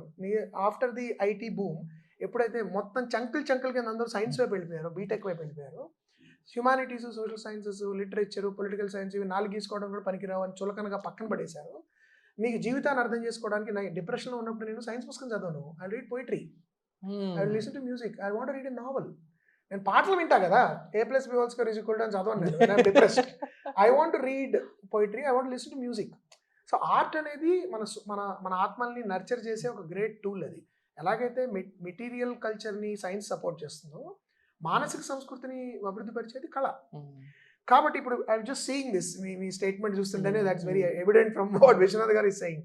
కాబట్టి అది ఎప్పుడైతే పోయిందో, చదవడం అనే కల్చర్ పోయింది. చదవడం పోయినప్పుడు మీకు ఆ లెగసీ కంటిన్యూ అవ్వదు. అవ్వనప్పుడు అసలు దీనిలో ఇంత గొప్ప మెటీరియల్ ఉంది, ఈ మెటీరియల్ మనం వాడచ్చు అనే థాటే రాదు. ఎందుకంటే అన్ని కోట్ల మందిలో కొంతమందికే సినిమా తీసే ఛాన్స్ వస్తుందండి. It is always the artist who creates the taste, not the other way round. Trend అంటారు కానీ ట్రెండ్ క్రియేట్ చేసేది ఆర్టిస్ట్ కదండి. ఇప్పుడు ఎవరో ధర్నాలు చేయట్లేదు కదా, ఈ పాట రాయండి సార్, మాకు ఇలాంటి సీన్స్ తీయండి సార్, క్లోజ్అప్ ఇలా పెట్టండి సార్ అని ఎవరు అడగట్లేదు కదా. You are creating something freshly and that is becoming a trend. మీరే దాని ట్రెండ్ అని చెప్పి మళ్ళీ ఫాలో అవుతున్నారు. ఇప్పుడు చెంగావి రంగు చీర కట్టుకున్న చిన్నది, అందమంతా చీరలోనే ఉన్నది అని పాట రాయాలి సార్ అని జనాలు ధర్నా చేయలే, వాళ్ళకి రాయిపోతే రాశారు, అది హిట్ అయింది. తర్వాత వరుసగా అలాంటి పాటలు రావడం మొదలెట్టే. నేనేంటంటే it's artist job to educate, not like college but through art కొత్త ఎక్స్పీరియన్సెస్ ఇవ్వడం కళాకారుడి బాధ్యత. అది లిటరీ అడాప్టేషన్స్ ద్వారా మనం చేయనప్పుడు ఆ ట్రెడిషన్ పోతుంది. ఫర్ ఎగ్జాంపుల్ నరసరాజు గారి పెద్ద మనుషులు ఈజ్ అన్ కేవీ రెడ్డి గారిది, it's an adaptation of pillars of society by henry Gibson. చాలా మంది తెలియదు. బంగారు పాప ఈజ్ అన్ అడాప్టేషన్ ఆఫ్ అంటే సైలస్ మార్నర్ బై జార్జ్ ఎలియట్. చాలా నాటకాలు, చాలా కథలు, చాలా నవలలు ఎక్నాలజీ చేయకపోయినా అడాప్ట్ చేశారు. కింగ్ లియర్ని అడాప్ట్ చేశారు, గుణసుందరి కథ కేవీ రెడ్డి గారు. సాహిత్యం నుంచి తీసుకోవడం మనకు ట్రెడిషన్ ఉంది. కానీ ఇప్పుడు because film makers themselves are not reading, వాళ్ళకి తెలియదు కదా. ఆర్ మీరు అన్నట్టు ఇందాక ఫ్రైడే హిట్ అయిన సినిమాలోంచి ఏం పాయింట్ లాగుదాము, దాన్ని మళ్ళీ రీసైకిల్ చేద్దాము, ఈ మెయిన్ స్ట్రీమ్ గురించి చెప్తున్నాను నేను. అది కాకుండా ఇఫ్ యూ యాక్చువల్లీ మీరు వెళ్ళి చదివితే చాలా మంచి కథలు ఉన్నాయి, చాలా మంచి కథానికులు ఉన్నాయి, మంచి నవలలు ఉన్నాయి. యూ కెన్ వెరీ మచ్ డ్రామాటిక్గా అడాప్ట్ చేయదగేది. నేను అనేది కళాత్మక చిత్రాలు, మీరు కళాత్మక చిత్రాలు తీయక్కర్లా, మీరు మంచిగా జనాలకి జనరంజకంగా ఉండేవి చాలా ఉన్నాయి. Actually this film I'm making now, Sarangapani Jathakam is a literary adaptation, but I'm not telling anybody what it is. I want to put it on screen. Okay. But it is an adaptation, inspired. Nice. And then I added my own thing to it. అంటే ఒక కథ మూలం తీసుకున్నాను, దానికి నేను మొత్తం additional story అంతా రాసి మిగతా పాత్రలు నేను సృష్టించాను. So I'm always, Grahanam was an adaptation, Ashtachamma was an adaptation, Golconda high school is an adaptation. అందుకే మిమ్మల్ని అడిగాను నేను స్పెసిఫిక్ గా. And Amithumi is an adaptation. Amithumi is an adaptation, I didn't know. నేను వేసాను. ఆర్బి షెరిడన్ డ్యువెన్నా అనే నాటకం స్ఫూర్తితో ఉంటుంది ఆ cinema. So I am constantly looking at literature for some sort of. And Shakespeare di kuda edo already Sammohanam title was for that, no? Midsummer Night's Dream ki నేను పెట్టిన title అది adaptation కి. తర్వాత సమ్మోహనం దీనికి వచ్చింది, దానికి ఇప్పుడు నేను పెట్టిన టైటిల్ ఆ స్క్రిప్ట్ కి తారాలు దిగి వచ్చిన, which was supposed to be Sammohanam. అందుకే తారాలు దిగి వచ్చిన వాళ్ళ పేరు మీకు ఆ కథ పుస్తకానికి ఉంటుంది ఆ సినిమా. తను రాసే లాస్ట్ లో రాసే. yes, so I want to adapt. ఇంకోటి ఏంటంటేనండి, వేరే వాళ్ళు కొట్టేస్తారు అక్కర్లేదు, మీరు ఆప్షన్ చేయొచ్చు ఆ book. You can leave. Like హాలీవుడ్లో ఏం చేస్తారు, జాస్ ఉందనుకోండి, 1 year వరకు ఒక స్టూడియో ఆప్షన్ చేస్తుందని, అండ్ ఇంకెవరు దాన్ని అడాప్ట్ చేయకూడదు. ఆ 1 year వరకు రైటర్కి డబ్బులు ఇచ్చేస్తారు. 1 year తర్వాత సినిమా తీస్తే డీల్ కంటిన్యూ అవుతుంది, లేదంటే మీ డబ్బులు మీవే. You need not pay back the money. ఆ 1 year మేము 1 year 6 months మీ దగ్గర స్క్రిప్ట్ లాక్ అయినందుకు కదా పేమెంట్ ఇస్తారు వాళ్ళు. సో మీరు యూ కెన్ ఆప్షన్ నావల్లో, అప్పటివరకు ఎవరు ముట్టుకోవడానికి ఛాన్స్ లేదు లీగల్గా. Option it, adopt it, nobody can touch it. చాలా మంది ఇప్పుడు నా చివరకు మిగిలేదు నవల నా దగ్గర ఉంది rights. Okay, I have the rights for that film తీయాలంటే. కొడవటిగట్టు కుటుంబరావు 2 కథల రైట్స్ నా దగ్గర ఉన్నాయి. చలంగారి దోషకొని నా రైట్స్ కొని తీశాను డబ్బులు ఇచ్చి. ఆవిడ అన్నారు కూడా, చలంగారి కూతురు సౌరీస్ గారు, ఆయన బతుకున్నప్పుడు ఎవరు ఎన్ని డబ్బులు ఇవ్వలేదు, 10,000 రూపాయలు నాకున్న సేవింగ్స్ లో 10,000 ఇచ్చుకున్నాను. సో నేనేమంటానంటే there are ways to do it అండి. Film making community has to actually, Covid టైంలో రాజమౌళి గారు గ్రూప్ గ్యాదర్ చేశారు. We had a very good meeting about this adaptations అవి అని చెప్పి దాని గురించి కూడా మాట్లాడారా? దాని గురించి మేము దానిలో యాక్చువల్లీ దానిలోనే నేను కొండపొలం అవన్నీ డిస్కస్ చేసాం అప్పుడు. దట్స్ హౌ క్రిష్ గారు came to know of Kondapolam and తర్వాత ఆయన దాన్ని అడాప్ట్ మూవీ చేశారు. సో నేను ఏంటంటే అలాంటి గ్రూప్ డిస్కషన్స్ మేము ఫిల్మ్ మేకర్స్ తరచూ కలుస్తూ ఉంటే ఏమవుతుంది, ఖర్చుకోవడం కాదు కలుసుకోవాలి. కలుసుకుంటూ ఉంటే ఇలాంటివి తెలుస్తాయి. నాకు తెలిసిన వాళ్ళు మీకు చెప్తాను, మీకు తెలిసిన వాళ్ళు చెప్తాను. కాబట్టి అది జరగాలండి. అది జరిగినప్పుడు will have more of those. But it's a very very relevant question. ఈ క్వశ్చన్ ఇంకా ప్రయాణించాలి ఇండస్ట్రీలో. I feel people should talk about it. ఎందుకు మనం అడాప్ట్ చేయట్లేదు? It will make film makers life also easy అంటున్నారు. Material which you can adapt, you can bring your own flavour to it, your own perspective to it. దాన్ని original మూల కథను తీసుకుని మీరు దాన్ని ఎలా ఇంటర్ప్రిట్ చేస్తారనేది ఆడియన్స్ క్యూరియాసిటీ ఉంటుంది. ఇప్పుడు నేను ఒక నావల్ చదివానండి, అభిలాష చదివాను. దానిలో ప్రొటాగనిస్ట్ మీరు ఒకలాగా ఊహించుకుంటారు, నేను ఒకలాగా ఊహించుకుంటాను. కానీ ఇద్దరికి చిరంజీవి గారు మ్యాచ్ చేయారా లేదని ఎక్సైట్మెంట్ సినిమా చూసినప్పుడు నాకు ఉంటుంది. ఆ మజా కూడా వస్తుంది నాకు చూసినప్పుడు. అది great Joy in adaptations. And ఇప్పుడు ఏదో నావెల్ ఫ్యాన్స్ వచ్చేసి నావెల్ ని రూయిన్ చేసేసారు అనేంత లేదు. ఇప్పుడు లేదు, మీరు సొంత కథ తీసినా మీరు చెడగొట్టారని అంటారు కదా బాధ అయిపోతే. సో ఆ నవలను కూడా మీరు ఎలాగ నవల పర్మిషన్ తీసుకునే తీస్తారు. ఆ ఫిల్మ్ మేకర్ కూడా దానిలో ఉన్న లోటుపాట్లు కష్ట నష్టాలు తెలుసు. వాళ్ళ ఇష్టం, ఆ రైటర్కి వాళ్ళ ఇష్టమైతేనే రైట్స్ ఇస్తారు. రైట్స్ తీసుకున్న తర్వాత మీరు దానిలో మార్పులు చేర్పులు చేస్తారనే అవగాహన కూడా రైటర్కి ఉంటుంది. మీరు వాళ్ళతో పర్మిషన్ తీసుకుని ఒక్కొక్కసారి ఇలా అనుకుంటున్నా సినిమాకి ఇది ఒదగదు ఓకేనండి అంటారు. అవన్నీ జరిగిన తర్వాత అడాప్టేషన్ అవుతుంది. సక్సెస్ ఫెయిల్యూర్ ఎలాగా you never know. But material కావాలి అని కోరుకునే వాళ్ళకైతే there's a lot of material. You cannot complain. Because material లేదు అని చెప్పి చాలా అది తప్పు చెప్తున్నారు కాబట్టి. మెటీరియల్ ఇన్ ద సెన్స్ వాళ్ళు క్రియేట్ చేయడానికి స్ట్రగుల్ అవుతున్నారని కనిపిస్తుంది కాబట్టి కొన్ని సినిమాలు చూస్తున్నప్పుడు. అది నేనంటే you should go back to your roots, go back to your writing, go back to your great comedy writers దగ్గరికి వెళ్ళండి, గొప్ప డ్రామా రైటర్స్ దగ్గరికి వెళ్ళండి. మళ్ళీ go back to popular writers like Yandamuri గారు, మల్లాది గారు. Go back look for material. Go to అద్దనపూడి గారు, go to the old classics, go to contemporary రాసేవాళ్ళు పోనీ చూడండి. ఎవరైనా చాలా మంది యంగ్స్టర్స్ ఆర్ రైటింగ్, మంచి మంచి కథలు రాస్తున్నారు, కథానికలు రాస్తున్నారు, లైఫ్ గురించి రాస్తున్నారు. మన సచిన్ సుందరం అని సినిమా వచ్చింది. Can you convince anybody to do that film? No way. ఎంత కష్టం అంటే ఏం జరగదండి ఆ సినిమాలో. చాలా జరుగుతుంది కానీ ఏం జరగనట్టు కనబడుతుంది. ఇద్దరు కూర్చొని గంటలు మాట్లాడుకుంటున్నారు సార్. 20 నిమిషాలు వాళ్ళు బ్యాక్ యార్డ్లో మాట్లాడుకున్నారండి, 20 నిమిషాలు నది ఒడ్డును మాట్లాడుకున్నారండి, బస్ డ్రైవర్తో 20 నిమిషాలు మాట్లాడాడండి. చూసిన వాళ్ళకందరికీ లాంగ్ పెళ్లి మంటపంలో 15 నిమిషాలు 25 నిమిషాలు సీన్ ఉందండి. But so much is happening in the film. That kind of writing ఎప్పుడు వస్తుంది? దానికి ఎంత లిటరరీ ఫ్లేవర్ ఉంది. కార్తీ కూడా చెప్పారు కదా, నాకు బుక్ ఇచ్చాను నవల్లాగా రాసి చదవమన్నారండి, స్క్రిప్ట్ నేను నరేట్ చేయలేనిది అని ఆయనకి ఇస్తే నవలలాగా చదివి ఒప్పుకున్నారు సినిమా చేయడానికి. నేను అనేది అది ఎప్పుడు వస్తుందంటే when you have a tradition of reading అనేది ఎప్పుడైతే పోయిందో మనకి అండర్స్టాండింగ్ ఆఫ్ ద వరల్డ్ ఉండదండి. సాహిత్యం అండ్ చుట్టుపక్కల మన సమాజం గురించి అర్థం చేసుకోవాలి అంటే you must read literature, you must read the news paper, you must read all the magazines that deal with everyday life. మణిపూర్లో ఏం జరుగుతుంది, గాజాలో ఏం జరుగుతుంది, యుక్రెయిన్లో ఏం జరుగుతుంది, ఎక్కడి నుంచైనా మీకు స్పార్క్ రావచ్చు ఐడియా ఒక కథ చెప్పడానికి. జీవితంలోంచి స్పార్క్ వస్తుంది. మీరు అన్నట్టు ఫ్రైడే హిట్లోంచి వస్తే మళ్ళీ అలాగే ఉంటుంది సినిమా. బట్ ఒక మహారాజా తీసుకున్నా, ఒక నాయాటు తీసుకున్నా, ఒక సత్యన్ సుందరం తీసుకున్నా, చాలా సబ్జెక్టివ్ లైఫ్ ఎక్స్పీరియన్స్లోంచి వచ్చిన స్టోరీస్ అవి. Extremely appealing, no doubt about it కదా. కాబట్టి I feel people should, I honestly hope and pray. నేను ఆ మీటింగ్లో కూడా చెప్పాను సార్, నేను నవల లిస్టులు కూడా చెప్పాను సార్, ఇవన్నీ చాలా మంచివండి, let us try and adapt. కొంతమంది పెద్ద ఫిల్మ్ మేకర్స్ అటెంప్ట్ చేశారనుకోండి, మిగతా వాళ్ళందరూ కూడా ఇన్స్పిరేషన్ వస్తుంది మనకి. అదే కదా సార్, ఇక్కడ ఒక్క సక్సెస్ వస్తే చాలు, దాన్ని ఏప్ చేయడానికి 10 మంది రెడీగా ఉంటారు. ఏపు సాహిత్యంలో చేసిన మంచిది అంటున్నా. Please do it. I want you to app adaptations. Great thing sir. ఇది ఫిల్మ్ ఇండస్ట్రీ అనేది ఎప్పుడు కూడా మేము కూర్చొని మాట్లాడుకుంటుంటే ఇట్ ఫీల్స్ వెరీ డిసార్గనైజ్డ్ అనిపిస్తుంది మాకు. అట్లీస్ట్ నేను ఒక జర్నలిస్ట్గా ఫిల్మ్ ఇండస్ట్రీని ఒక కోణం నుంచి చూస్తున్నా కాబట్టి డిసార్గనైజ్డ్ అనిపిస్తుంది, లో ఎథిక్స్ ఇండస్ట్రీ అని నాకు అనిపిస్తుంది. మీరు ఎలా మాన్యూవర్ చేయగలిగారు? అంటే I won't say it is a low ethics industry. It will be a bit of a blanket statement. I mean, I don't want to sound like Sudhir Babu from Sammohanam. No, I understand what you mean. Actually, that's what I wanted to show in the film, the general opinion. అంటే సొసైటీలో ఉన్న ఒక certain ethical ఇంపర్ఫెక్షన్స్ని cinema industry కొంచెం ఎక్కువ reflect చేయొచ్చు, because it's always in the lime light. ఇప్పుడు మీరు news paper చదివినప్పుడు జరిగే దారుణాలన్నీ సినిమా ఇండస్ట్రీలో అవన్నీ బయట ప్రపంచంలో జరుగుతున్నాయి. అసలు సినిమా ఇండస్ట్రీలో వాటితో పోలిస్తే nothing is happening. So I won't call it a low ethical industry. It is why that looks like that is it's an emotionally risky industry అండి. When you're working as an actor and an actress, it's a risk. Not only it's an emotionally risky industry. Like Jack Nicholson said, it's a dangerous profession. ఎందుకంటే మీరు మీ జీవితంలో allow చేయని ఇంటిమసీస్ అన్ని నటనలో allow చేయాలి.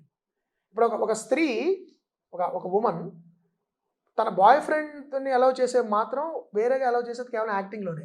She may kiss a stranger for the sake of the film, but she may not kiss somebody on the మీరు నేను bank employee అయితే I won't kiss my colleague, but as a film actress I will have to do that. As an actor I have to do that. So దానికి కొంత emotional damage ఉంటుంది. అంటే they have to keep repairing themselves, actors and actresses. Directors also have to do that, and they have to work in a healthy environment where people understand this is actually acting.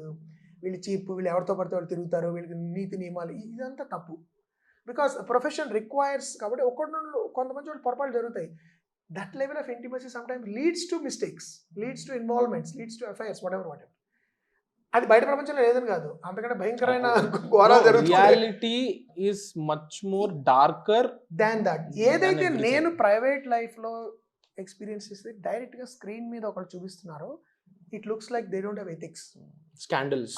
నేను ముద్దు పెట్టుకోవడం నాకు private కదా, కానీ ముద్దు పెట్టుకోవడం వాళ్ళు public ఎలా చేసేస్తున్నారేంటి, వాళ్ళిద్దరికి నీతి నియమాలు లేవు, ఎంత సిగ్గు విడిస్తే అలా చేయగలుగుతారు అని అక్కడి నుంచి మొదలవుతుంది argument. Generally everybody will think వాళ్ళకి ఏమి ఉండవండి ఎవరితో పడతారు. That is not right.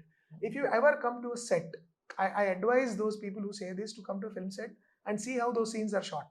For example, it is very risky for actors, even male actors, not just female actors. Emotionally నాకు ఆ ఉద్దేశం ఉండకపోవచ్చు, నాకు ఇంట్రెస్ట్ ఉండకపోవచ్చు. There are many actors who refuse to do kissing scenes or intimate scenes. So కొన్ని రకాలైన డెపిక్షన్స్, శరీరం చూపించడం అనేది ఫిల్మ్ యాక్టింగ్లో అంతర్భాగం అయిపోయింది. Your body is your instrument. ఎక్కడ ఫోకస్ చేస్తున్నారు, ఎక్కడ జూమ్ చేస్తున్నారు, ఒకప్పుడు యాక్టర్ కంట్రోల్ ఉండదు. డైరెక్టర్ మేక్స్ దట్ చాయిస్ అని వాళ్ళకి చెప్పే ధైర్యం కూడా ఉండకపోవచ్చు. దానివల్ల ఏమవుతుంటుంది, మీకు వేరేగా మీనింగ్ వచ్చేస్తుంటుంది. బయట ఒళ్ళు చూపించిందండి బాగా, లేకపోతే వాడు చొక్కా ఇప్పేసాడండి, వాడికి సిగ్గేం లేదండి.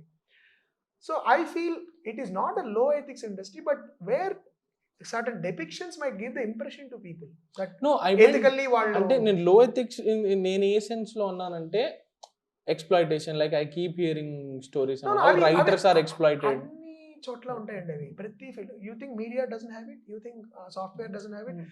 మీడియా హౌసెస్ లో ఇప్పుడు మొన్న రీసెంట్ గా మీటూలో వచ్చిన పేర్లు అన్ని రంగాల యూనివర్సిటీ ప్రొఫెసర్లు సహా వచ్చాయి కదా, టీచర్స్, ప్రొఫెసర్లు.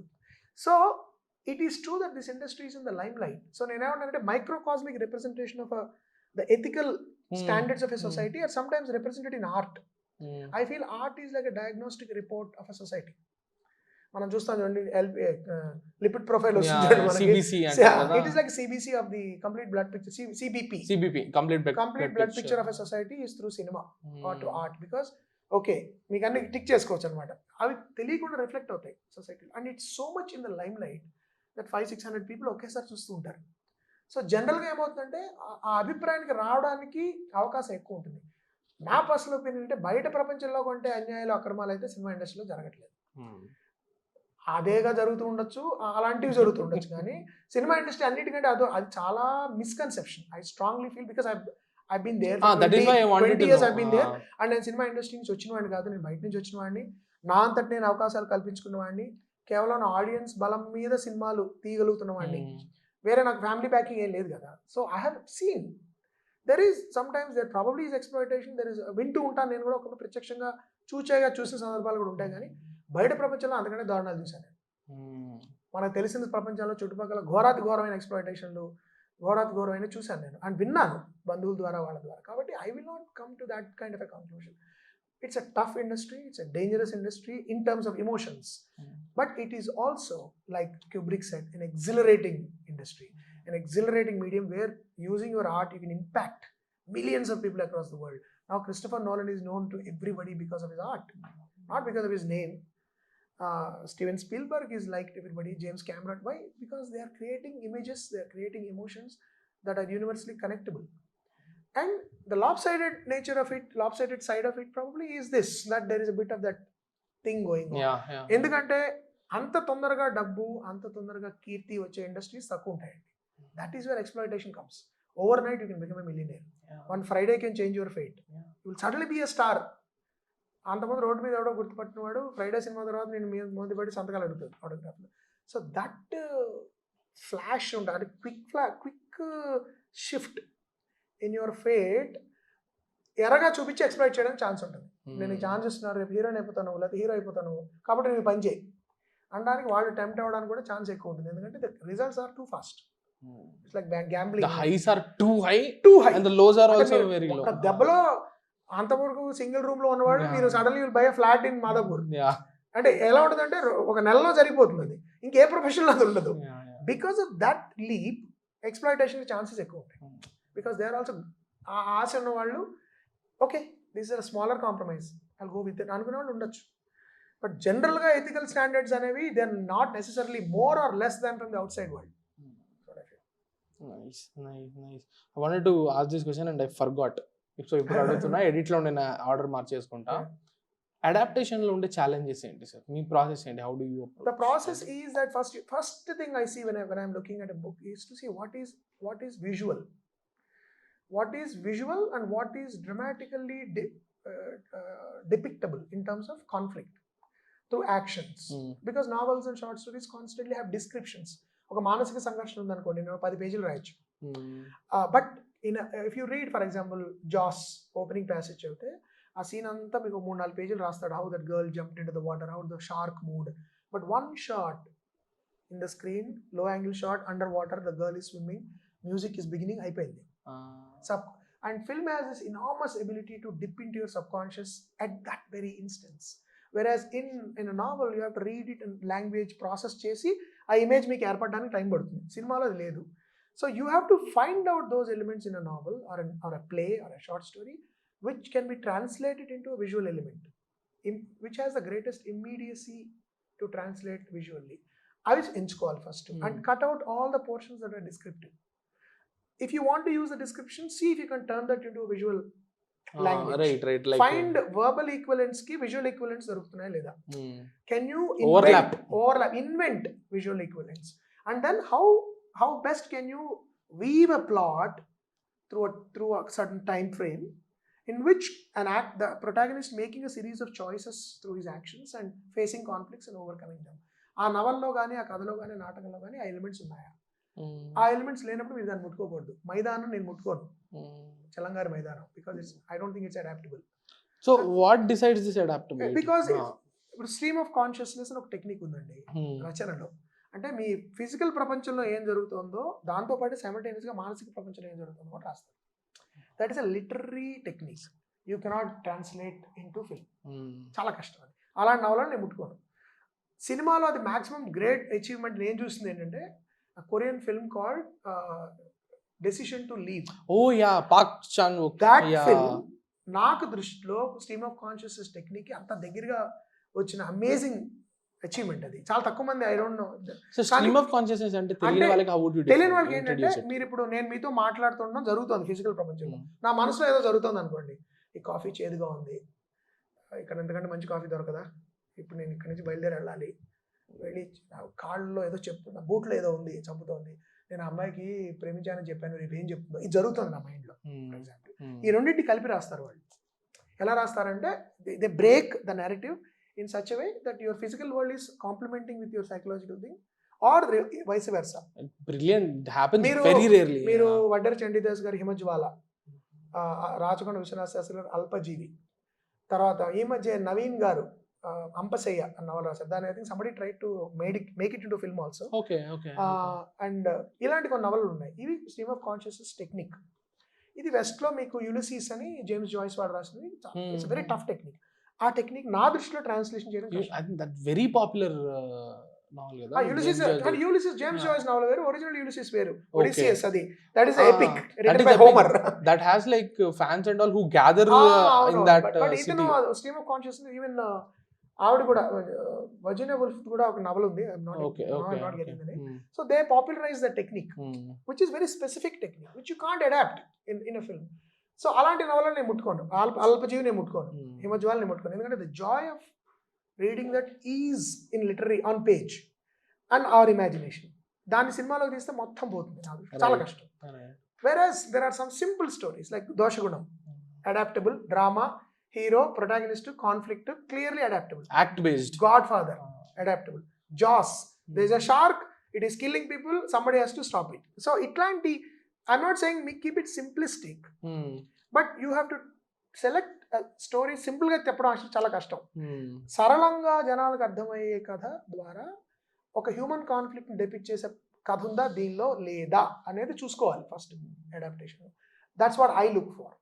Then I take the core, దానికి సంబంధించిన ఆ ప్రపంచాన్ని మన కల్చర్లోకి ఎలా అడాప్ట్ చేయగలం. ఒకవేళ ఫారిన్ సోర్స్ అయితే, లోకల్ అయితే అక్కర్లేదు. తర్వాత దానిలో మన పాత్రలు, అవసరమైన పాత్రలు, అన్ని పాత్రలు మనకు కావాలా, లేకపోతే కొన్ని మనం వదిలేసుకోవచ్చా, లేకపోతే కొత్త పాత్రలు సృష్టించి ప్రవేశపెట్టాలా, ఈ నిర్ణయాలు తీసుకోవాలి. Then it is like churning. ఆ ఒరిజినల్ మెటీరియల్ని మీరు అలా చిలుకుతూ పాత్రలు, దాని నుంచి ప్లాట్, లైక్ ఇక ప్లాట్ ఆల్రెడీ ఉందనుకోండి, మంచిగా లీడ్ అవుతుంది, మీ జాబ్ కొంచెం తక్కువ అవుతుంది. ఆ పాత్రను అట్లా మంచిగా ఎటొచ్చి make sure that you're not writing descriptions, make sure conflict is enacted through drama and dialogue and through visual elements. That is the best way to adapt. If you are doing a play, ఇంకా కొంచెం easy అవుతుంది. ప్లేలో dialogue కూడా ఉంటుంది మీకు help చేయడానికి. If you want to వాళ్ళు కొంచెం ఎక్కువ ఉంటుంది కాబట్టి తగ్గించాలి. అంటే నవలల్లో, షార్ట్ స్టోరీస్లో నవలల్లో తగ్గించాలి, కథల్లో పెంచాలి. సో ఎక్కడ పెంచాలి, ఏ డిస్క్రిప్షన్ని మీరు సీన్ కింద కన్వర్ట్ చేయొచ్చు, ఇది ఆలోచించుకోండి. నవల్లో ఇదంతా అనవసరం, ఇది ఉంటే చాలు. So it is that process. Material ఉంది కదా ఈజీ అని మాత్రం అనుకోకండి, ఇది వేరే ప్రాసెస్. ఇది ఒరిజినల్ స్టోరీకి దీనికి చాలా వేరే process. It's equally difficult, but the process is different. You have to apply a different kind of sets of rules to understanding how to adapt from literature to cinema. ఇప్పుడు శ్రీరామ్ రాఘవన్ గారు merry Christmas అనే movie చేశారు. అది it's based on French novel అనుకుంటా. Andhadhun was French short film. Correct. So novel ని ఆయననే అన్ని copies కొని పెట్టేసుకున్నారు మార్కెట్ లో. లవ్లీ ఫిల్మ్, నాకు చాలా ఇష్టం అది. మార్కెట్ లో దొరకకూడదు సినిమా వచ్చేదాకా అని చెప్పి ఆయన కూడా చెప్పలేదు ఏ నావెల్ అని చెప్పి. మీరు కూడా అట్లాంటిది ఏమన్నా చేశారా? అంటే నేను ఖచ్చితంగా I want reveal for various reasons అండి. I also want it to be like a nice surprise on screen. అంతమించి లేదు. నేను చేసే కొన్ని అడాప్టేషన్స్ అసలు చాలా మందికి తెలియదు కూడా, అంటే ఎక్కడి నుంచి వచ్చాయి కూడా తెలియదు. ఎందుకంటే అలాగే లక్కీగా పెద్ద సాహిత్యం ఎవరు చదవట్లేదు కాబట్టి గబుక్క నేను చెప్పినా తెలియదు. అక్కడ నేను కాపీ కొట్టి చెప్పకపోయినా ఎవరికి తెలియదు. Ashta Chamma the importance being earnest అనే నాటకం అండి 1875లో ఆస్కార్ అవార్డు రాసిందని ఎవరికైనా నేను చెప్పకపోతే ఎవరు తెలుసు అండి, ఎవరికి తెలియదు కదా. డువెన్నా రాసింది 1775, Richard Brinsley Sheridan. I'm telling because I feel responsible as a film maker that I'm not copying, I'm adapting. అలాగా నేను చెప్తాను. ఈవెన్ నాకు ఇన్స్పిరేషన్ వచ్చింది కూడా నేను వేస్తాను తెర మీద, because I feel it's courtesy on your part to a fellow artist that I'm taking your idea or I'm inspired by your idea. So and I understand why Sriram Raghavan did it, because ఒకప్పుడు ఏమవుతుందంటే cross pollination అయిపోయి అది ఒక వేరే సినిమాలో వేరేగా రావచ్చు idea. చాలా సార్లు జరుగుతుంటుంది. ప్రాబబ్లీ ఒకే టైంలో ఒక ఫారెన్ ఫిల్మ్ చూసి రెండు తెలుగు సినిమాలు సిమిలర్ పాయింట్ తో వస్తాయి. ఇండస్ట్రీలో జోక్ కూడా ఉంది సార్, ఒకే సిడీ చూసినట్టు ఒకే DVD. ఆ పాసిబిలిటీ ఉంటుంది. సో శ్రీరామ్ రాఘవన్ ఇది దట్ ఇండస్ట్రీలో జోక్ ద DVD. అంటే మీరు ఒక 3-4 ఓవర్లాపింగ్ ఐడియాస్ రాగానే సార్ అందరూ ఒకే DVD చూసినట్టున్నారు సార్ అనే joke has become like. But I sincerely hope అందరూ ఒకటే పుస్తకం చదివినట్టున్నారా అనే జోక్ కూడా రావాలని నేను కోరుకుంటున్నా. ఎందుకంటే we need more new stories అండి, and we have those stories out there in the world. బయట ప్రపంచంలో చాలా మంది కొత్త కథకులు. ఇప్పుడు నేను అంతమంది ఒక ఇంటర్వ్యూలో కూడా చెప్పాను, నాగేంద్ర కాశీ అని ఆయన రాశారు. ఆయన రాశారు ఒక కథ చాలా బాగుంటుంది. అది వేంపల్లి షరీఫ్ గారు వేసిన కలెక్షన్లో ఉన్నట్టు గుర్తు నాకు, అది పేరు మర్చిపోయాను. చాలా మంచి కథ. ఆయన చాలా కథలు కొన్ని మంచివి రాస్తున్నారు. అలాంటి రచయితలు ఉన్నారు మనకి. So we have to. ఒకటి ఏంటంటే సినిమా కోసం అంటే వాళ్ళు కూడా భయపడి వేరేగా రాయడం మొదలెట్టకుండా, సార్ మీ సెన్సిబిలిటీతో మీరు రాయండి, మేము అడాప్ట్ చేస్తాం. Keep your authenticity as a writer అని మనం చెప్పగలిగితే వాళ్ళందరూ కూడా చాలా మంచి రైటర్స్ అయితే ఉన్నారండి. మొహమ్మద్ ఖదీర్ బాబు ఇస్ దేర్, బ్రిలియంట్ రైటర్. నేను నాగేంద్ర కాశీ, ఇంకా 2-3 నా పేర్లు గుర్తురావట్లేదు, ఐఎమ్ సారీ, బట్ ఉన్నారు. మన ద వన్ హూ ఇట్లా మర్చిపోయాను నేను. ఎనివే నాకు గూగుల్ గా తను నాకు మంచి మిత్రుడు కూడా గబుకనే. ఇప్పుడు ఎలా ఉంటుంది అంటే సో అలాంటి కొన్ని Gopini Karunakar is a fantastic short story writer. నా నావెల్స్ రాసాడో తెలియదు కానీ నావెల్ కథలు చాలా బాగుంటాయి. సో వీళ్ళందరి కథలు చాలా అడాప్టబుల్ కూడా సినిమాకి. మీరెందుకు చేయలేదని అడగచ్చు, but I'm already doing many things, but I would like to other people also to attempt these things. I feel super. So thank you so much Thank you. For the time and మీరు అనుకున్నట్టు సారంగపాణి జాతకం కంటే వేరే మాట్లాడాం మనం No, but still, we covered it in the first 40 minutes. Yeah, So, But all I'm the glad, very I'm best, glad. sir. Thank Thank you so much. I loved this conversation. Thank you so much pleasure meeting Likewise. Daily, daily. Taste Daily. Taste the Daily. Anuj styles ரகங்கள் பலவிதம் ஒவ்வொன்றும் உலகத்தரம். Holidays nale, அது நம்ம GT Holidays தான். South India's #1 travel brand.